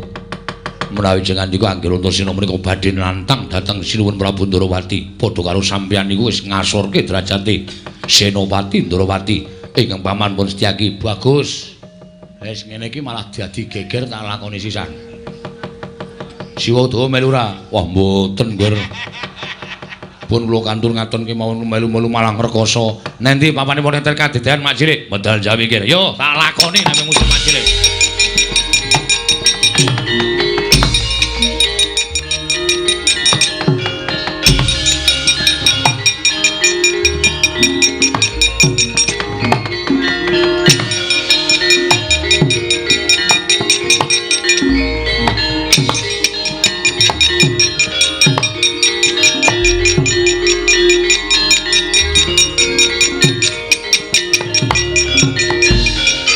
Kowe jenenge kemanen Kang nek kaya ngono kuwi. Lah piye? Lah kok dadi ki malah dadi gegeran ki piye? Paman Setyaki ki pepunden. Lah kok dadi tok tantang metu njaba?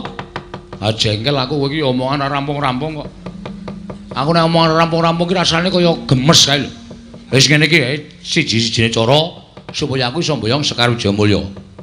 Lah iki mengko nek nganti Siwa Ndarawati ki wadul karo bapakmu coba. Werkudara Antasena wani karo aku gawe rusak Ndarawati wani karo pamane Garbaruji.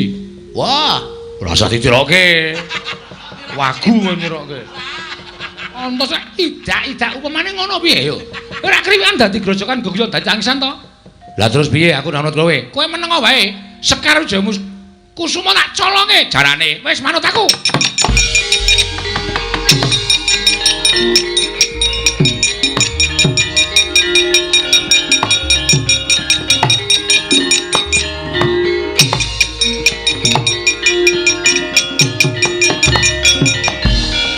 Wis dadi kaya ngene iki tak dadekke Mak Cilik. Nggih. Arep sampeyan iku kondang didaya ning Setyaki niku Senopati ora wedi karo sapa wae. Aulung tekaning pati yen to nganti Setyaki ora iso mbelani negara Ndarawati. Bagus. Semono aku Mak Cilik. Aku luwung tekaning pati nek aku ora iso mbelani karo Semar. Ngono wae. Wenehke ora Sekar Wijayamulya. Ora mbok wenehke dijajal. Mumpung durung ana critane Setyaki gelut karo Antasena, men disekseni wong manding. Ayo. Menang endi Setyaki karo Antasena? Kene marganing patimu, tangga tak ayoni. Setyaki, Setyaki aja kaya bocah cilik.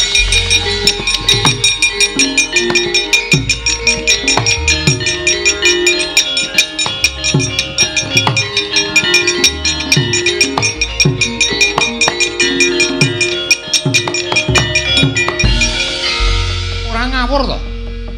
Setyaki iki wong tuwa. Inggih. Nanging kula ngreksa dhateng asma panjenengan. Ning kudune ora nuruti marang mubal babaling nepsu kaya ngono. Antasena ya ngono. Lah kowe iki mbelani Semar ki kowe ki entuk apa to tak takon aku. Lah kok dadi kowe wani karo wakmu Ndarawati? Nganti tok labuh kowe wani karo makmu cilik Garbaruji, kowe entuk apa coba aku tak takon karo kowe? Iki kok nek nganti gegeran upama Antasena gelut karo Setyaki nek nganti Werkudara ngerti mesti mbelani anake. Kowe engko diajar karo Werkudara. Kowe Prabu mbelani kalian kula. Lah, rak kriwikan dadi grojokan to. Terus ngaku mungsuh Werkudara. Ayo. Ah coba nek mungsuh Werkudara apa aku kira-kira menang apa piye? Nah, berarti ki ngene iki nek urut-urutane ateges aku sing menang. Ah, mboten saged. Ayo nek rasane coba apa piye? Monggo. Wis to. Walah kendel kabeh. Lah kok ora iso delekke kaya ngono ki karepe piye? Aku mau nek carane kaya ngono ki.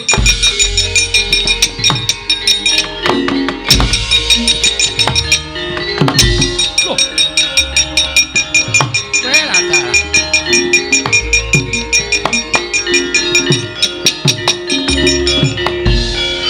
Wong edan tenan. Pancen wong loro ki wong dugal kewarisan tenan. Setyaki wonten dawuh. Mak glibet ning antariksa kowe ora? Nggih, kula semrep nanging sinten? Wis anggeni lho. Lah wong Sekar Wijayakusuma ki tak lenggahke ning pagedhongan pusaka lah kok bocah kok wo lah eling-eling anake Janaka sing gerang senane nyolongi wong wedok. Sing cilik ya pinter nyolong pusaka. Setyaki wonten dawuh tunggune negara. Aku tak weruh kaya ngapa to karepe Semar iki kaya ngapa ambek kaya ngono.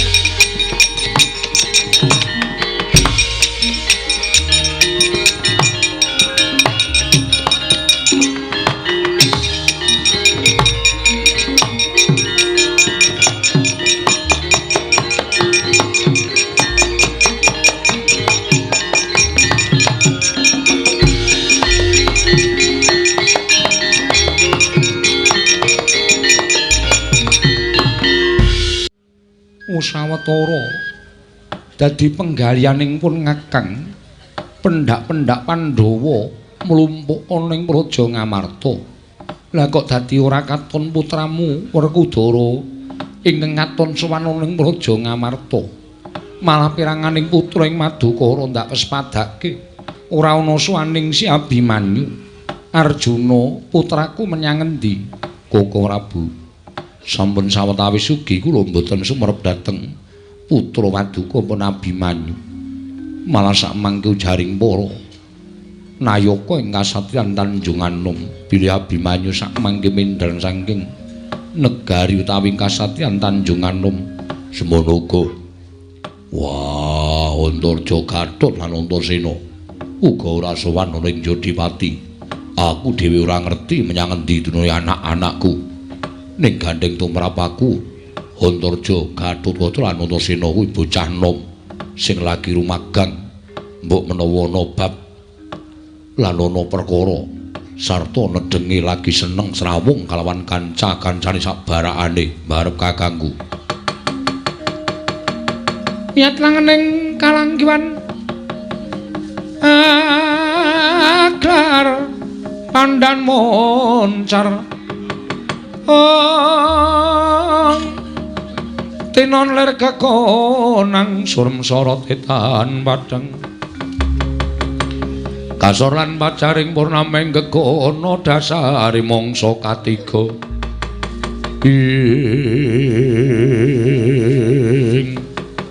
dereng ngantos paripesame Imbal Wacana kasarusaning Raden Abimanyu sumawana Raden Gatotkaca dumraja tanpa lalapan Tanjapala Mandawa ya gumulung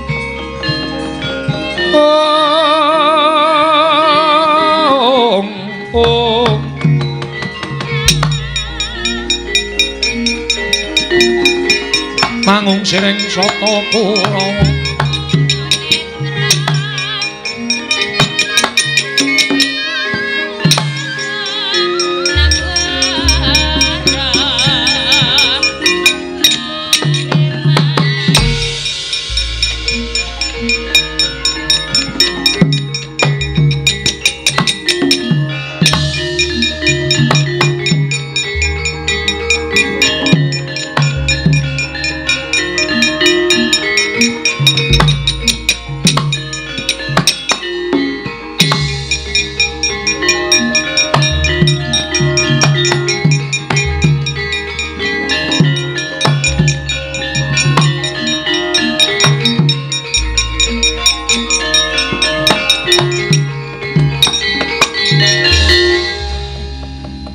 anut lakuning Kurawa hen patine Sang Abimanyu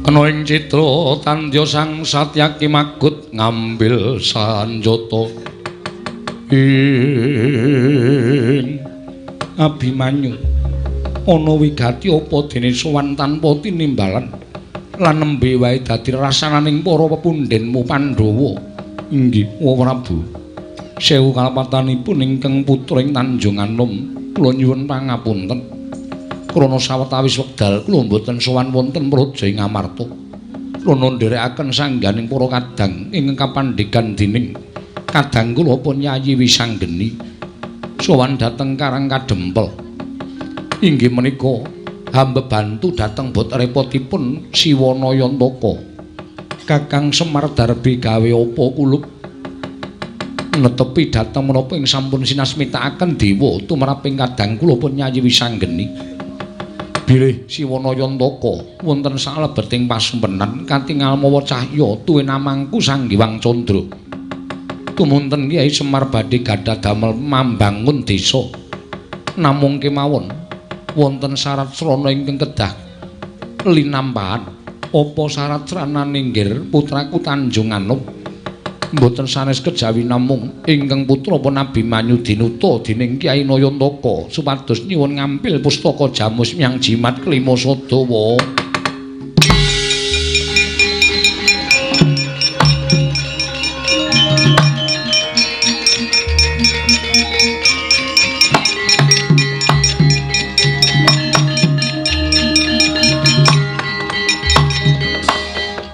Abimanyu kula wonten paring adhawuh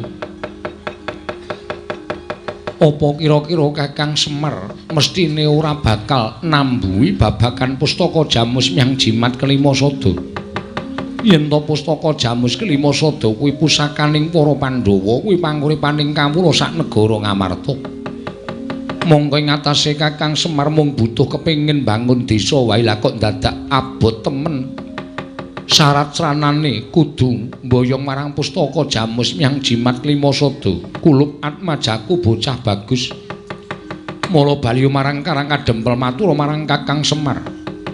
Yen to Pandhawa ora keduga ngaturake pustaka Jamus nyang Jimat Klimasada, nanging bakal ndak aturake pusaka lamun Kakang Semar bisa ngendikake apa ta ingkang dadi gegayuhane dene dadak mbutake pustaka Jamus nyang Jimat Klimasada kula.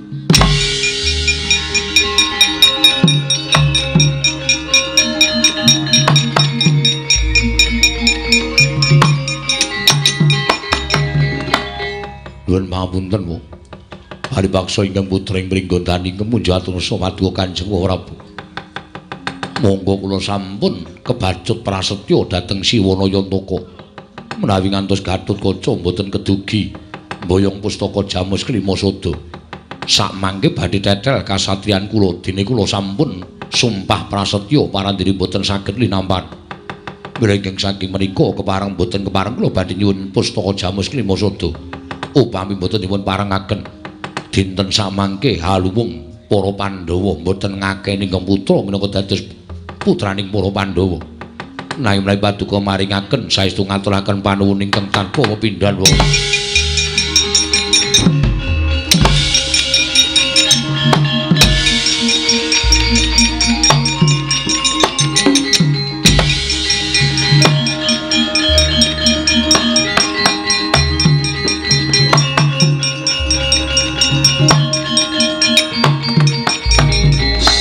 Sedewa wonten maring adhawuh sira Siadyaja nganti wedi kangelan pisan ingkang padha bandha yuda aku ora kepengin kawula negara Ngamarta weruh Werkudara ngajar kelawan anake Janaka milara kelan pajaning Si Abimanyu Sedewa.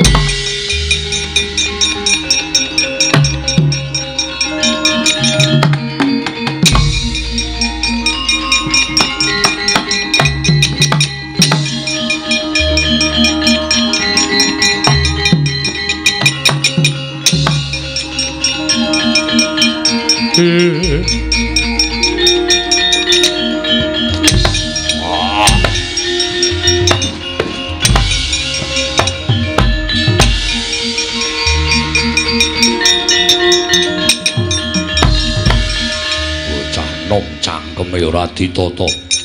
Wah, ing atase kowe anak Werkudara bobote mulih milih bobot Semar mbangane wong atuamu. Nuwun sewu Kanjeng Rama. Menawi sampun aturaken menika sanyata sampun kula ucapaken mboten namung wonten ing lathi nanging wonten ing ati. Menawi ngantos kula mboten sagetaken ngaturaken pustaka Jamus Klimasada badhe wirang bebarang raos sing manah kula luwung baya tekaning pati modar tenan kowe.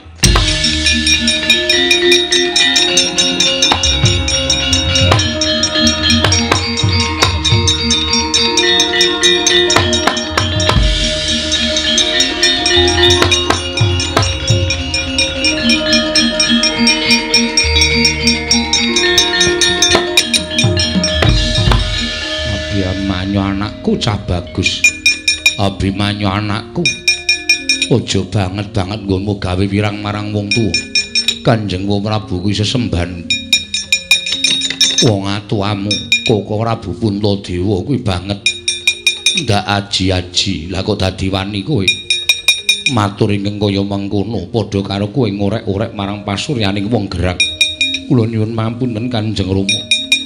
Menapa paduka Kanjeng Rama supe dhateng labatanipun Kyai Semar ingkang tansah momong dhateng jengandika Kanjeng Rama sarta angulataken dhateng paduka ngantos sakmangke paduka jejer minangka dados langing jagat lan curing bawana menika mboten mrucut kaliyan labatanipun Kyai Semar Badranaya mulang karo gerangan.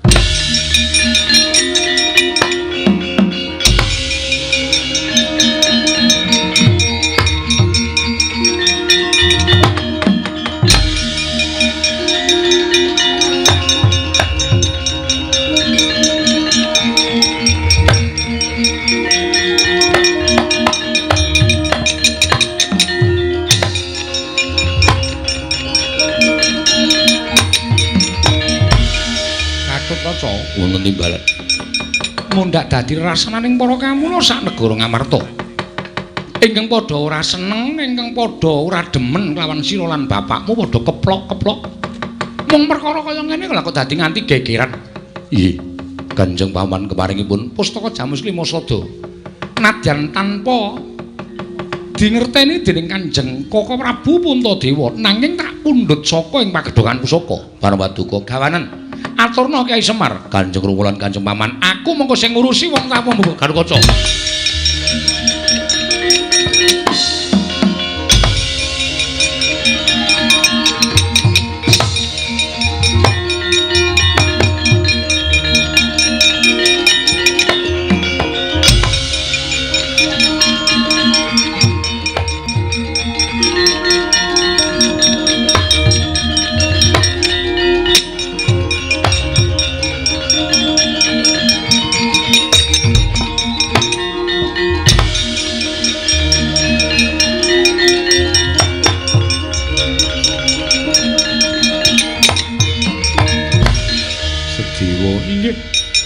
Lah kok siadi mapan ana ing kene. Mugi andhatosna ing kamuningan. Sedaya sampun dipun dawuhaken dening Kanjeng Koko Prabu Puntadewa, kula nyekedah ngrampungi perkawis menika. Krampungane piye? Pustaka Jamus Lima Sada kula aturaken dhateng putra Kamas. Wah, ora edan. Ya aja ngapusi Alwar Kudara. Mboten. Malah samangke Garukaca pun Abimanyu sampun wangsul dhateng Karang Kadempel. Wah, jlampruk tuyak. Monggo kula dherekaken.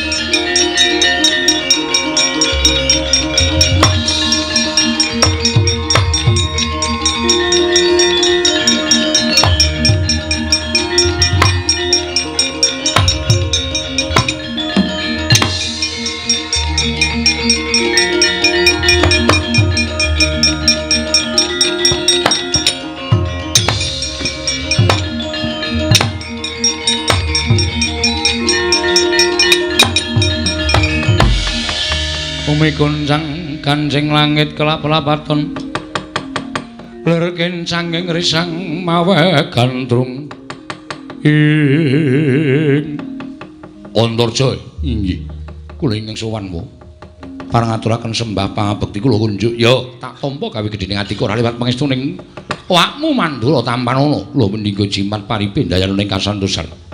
Piye? Ana apa lah kok dadi janur gunung Kadingaren? Sirat Majakunjang karep bumi sowan ning negara Mandura. Sepinten kalepatanipun ingkang putra Tadah Wadana. Apa pancen sowanmu diutus karo wong atuhamu apa ditutup punden Pandhawa? Apa saka arepe anakku lanang dhewe? Ih, sewu-sewu kalepatanipun ingkang putra Tadah Wadana. Mugi andadosna ing kawuningan sowan kula menika mboten saking pikajengan kula piyambak. Namung dapur dipun utus dening Siwanayantaka. Lho, Semar Badranaya. Ih, kasinggihan mekaten. Eneng apa? Nalika semanten kula nderekaken sanggaring para putra Pandhawa ingkang sampun nampi sasmita bilih kinen caket kaliyan Kyai Semar. Sabab sakmangke wonten madyaning pasumenan Kyai Semar kadidene amangku sanggiwang rembulan wekasan raganipun Kyai Semar mencorong mawa cahya. Tumunten sinten ingkang caket kaliyan Kyai Nayantaka badhe katularan sing inggih menika sorot ingkang mapan wonten angganipun Kyai Semar wekasan tumunten kadang kula pun Nyayi Wisanggeni ngirit para kadang sedaya prapteng Karang Kadempel. Jebul nyatanipun Kyai Semar badhe anggayu utawi badhe ambangun desa. Namung mugi andadosna ing kawuningan sedaya ingkang dipun tindakaken Kyai Nayantaka menika mboten badhe saged kelampah tuwin mboten saged kasembatan menawi mboten saking pambiyantripun Padukawa Mandura. Lah terus aku to piye? Padukawa Prabu kedah maringaken ngambil pusaka Mandura. Lho, pusaka Mandura apa? Kyai Nenggala Tuwin Kyai Alugara. Kula suwun ngambil badhe kinarya sarasana pembanguning desa Karang Kadempel Siwa Mandura. Nenggala Alugara kasinggihan mekaten.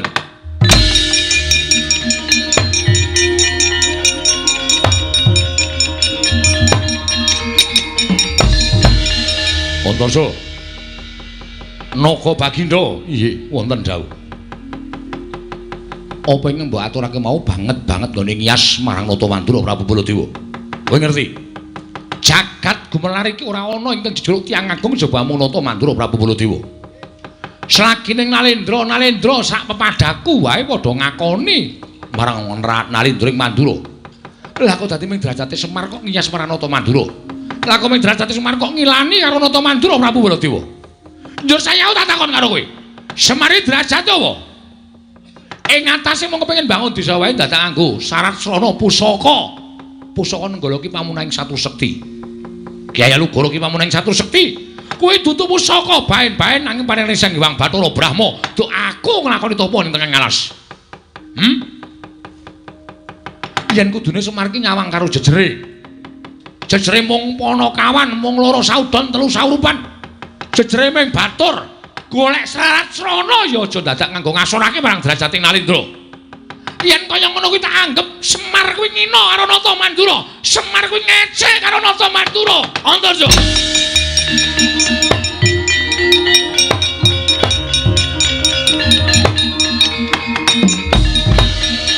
Nyuwun pamunten. Bebasan sampun ngantos kok namung prapteng antaka nadyan dados bledug raganipun Antarja trimah kula mboten wangsul wonten ing Karang Kadempel menawi paduka mboten maringaken ngambil wujudipun Kyai Nenggala lan Kyai Alugara. Lho. Mekaten sampun dados prasetyaning manah kula. Wah, adal jagat dewa pantri kono kowe arep nyoba karo Baladewa. Yen ngono kowe ora wedi karo Baladewa. Ajrih wae nek wedi bali kula mboten wantun wangsul langkung ajrih kalian Kyai Semar. Menawi ngantos kula dipun dukani dening Kyai Nayantaka sebab sedaya sampun sami nyebat Kyai Semar menika pusaka ingkang bisa kandha jimat ingkang bisa ngucap bebasanipun idu dados geni. Menawi ngantos kula dipun sumpahi dening Kyai Semar menawa mboten nalungsa gesang kula. Yen ngono abot Semar mbane Baladewa. Nggih, nyuwun pangapunten paripawasa kedah mekaten iblis kowe.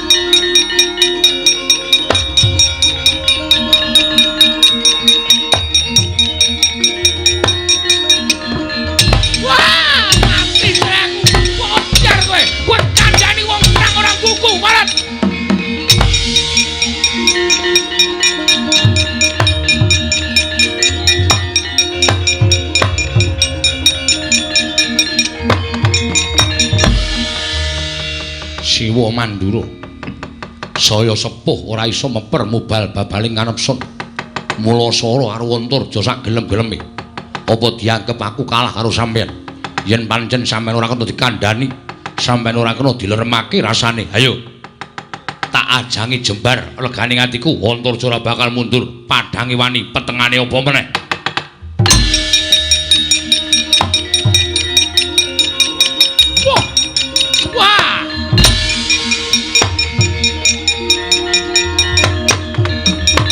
Yata laruta saking Gudha Sangkara kala yen namutusa sangsi wah tobat kok dadi malang krek ning ngarepe wong tuwa wis tak antepi Wah Prabu yen pancen sampeyan disuwuni ngambil pusaka malah sajake duka yayasinipe mula sara karo Antarja aku ki menungso nadan aku bocah wingi sore nang kedunungan rasa aku yang dijiwit ngrasake lara yang ditabuk ngrasake lara apa meneh dicempalani dening Wah Prabu. Ayo nek pancen Ratu Mandura ngejak Sulaya karo wong jangkar bumi. Tajange jembar legane atiku. Wah, panusmane jajalarat wani karo Nata Mandura. Jaluk mati cara piye? Koko Prabu, Koko Prabu.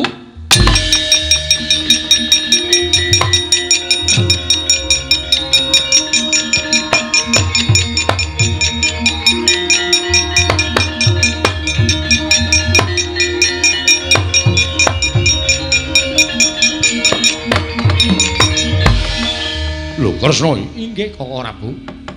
Wah, panusmane jajalarat. Antarja kuwi kandhane lho kuwi. Menungsa sing jeneng Antarja kuwi kandhane lho kuwi. Sing grang ora mulang, bapakne ora mulang unggah-ungguh. Ing atase bayi wingi sore wani karo wong geran. Antarja wonten timbalan, Bu. Lah kok dadi kowe wani karo wakmu Mandura? Nuwun pamunten. Estunipun kula namung badhe nyuwun ngambil senjata nenggala Hyang Alugara. Kinarya syarat srana Siwana Yantaka anggenipun mangun desa. Nanging sajaipun Siwa Mandura malah duka yayasinipi kula dipun cempalani, kula dipun ajar. Satemah katetangi raos sing manah kula. Kula menika nuwun sewu. Dipun lairaken menika wujudipun satriya menawi ngantos kula dipun pala kados mekaten monggo kula mboten wantun do nyono cerak nyono dikira Antarja ki wong jirik getih wedi mati. Koko Prabu? Nggih. Menapa Koko Prabu sampun ndhawahaken asta kan pun Antarja? Ya pancen tak sengaja. Men bocah iki melek. Takon bali nang Karang Kadamel ora gelem malah nantang karo aku. Lho, kowe nantang Antarja? Mboten, kula mboten nantang. Malah kula kebaing tata krami kula kinten boten singlar saking unggah-ungguh. Nanging sajaipun Siwa Mandura menika ingkang nuwun sewu boten saged meper dhateng mubal babaling kanepson pekasan kula dipun ajar. Nuwun sewu Wa Prabu Ndarawati menawi dados kula dipun dawahi asta utawi dipun cempalani dening Kanjeng Wa Prabu Mandura tartemtu panjenengan uripati runtik penggalipun. Koko Prabu? Nggih. Saenipun samangke tinimbang perkawis menika mboten rampung, kula nyuwun ngampil Kyai Nenggala kalan Alugara. Lho. Sing jelek iki jane sapa to? Semar apa kowe? Inggih, kula ugi nyuwunaken ngampil Kyai Semar. Kose to. Lah kok dadi kaya mengkono? Supados kula wonten rencangipun. Lho. Kancane piye? Sekar Wijayamulya uga dipun beto Antasena. Lho lak diko Antasena rego ngapa? Ngendikanipun dipun utus Kyai Semar. Samenika mangke dipun tonton kemawon. Niatipun Kyai Semar menapa? Lah kok nglumpukke pusaka wonten Karang Kadempel. Monggo sak mangke panjenengan kula aturi rawuh wonten ing Karang Kadempel ngaturaken nenggala kaliyan Alugara. Lho lah Semar kok dadak nglumpukke pusaka iki karepe nggo ngapa coba?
Andyapala Pandhawa mbiyuk gumulung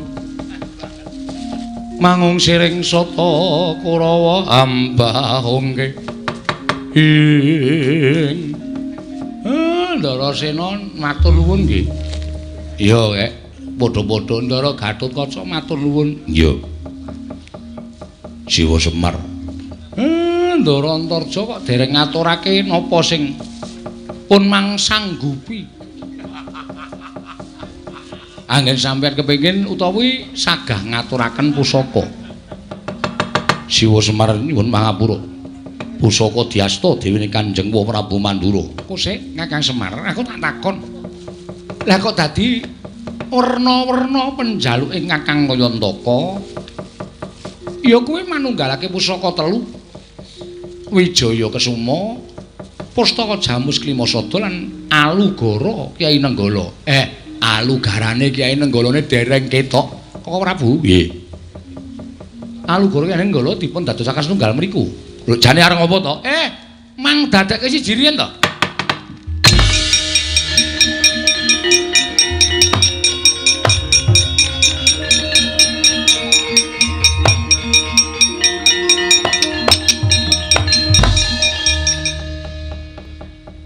Dadi gatekke. Mbok menawa suda payu mayang. Bisa dienggo lakone iki apik. Sedikit tapi bermakna. Bermaknane nggo napa ngandel. Niki pancen wis didhawuhi dening Pukulun Sang Asih Prana. Oh, piye? Nganggo marsih, Asih kok marsih.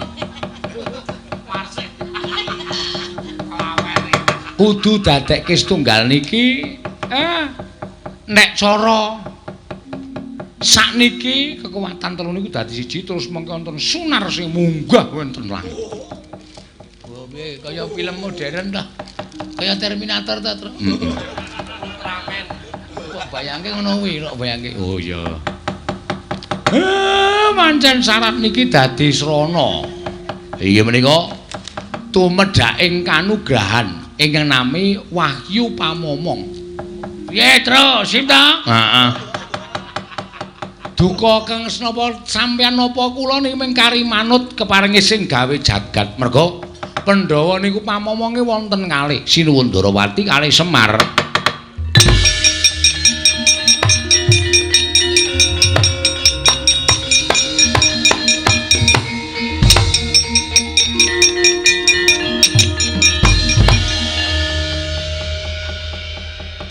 Kanthi sarana pikantuk Wahyu Pamomong niki pusaka dipun pendhet piyambak-piyambak. Yo.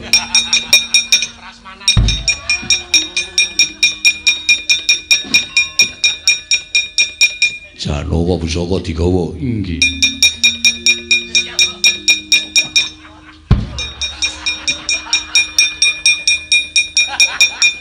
Ampuh-ampuh ya, Tru. Ayo kekuatan pusaka kok. Niki dadi syarat lek kula iso mbangun desa merga wis sinampiran pakanan menangka dados pamomonging para kawula. Muga-muga mujudaken desa ingkang gemah ripah lo jinawi ayem tentrem rukun niring sambikala bagas kewarasan tasah sinanding ndara.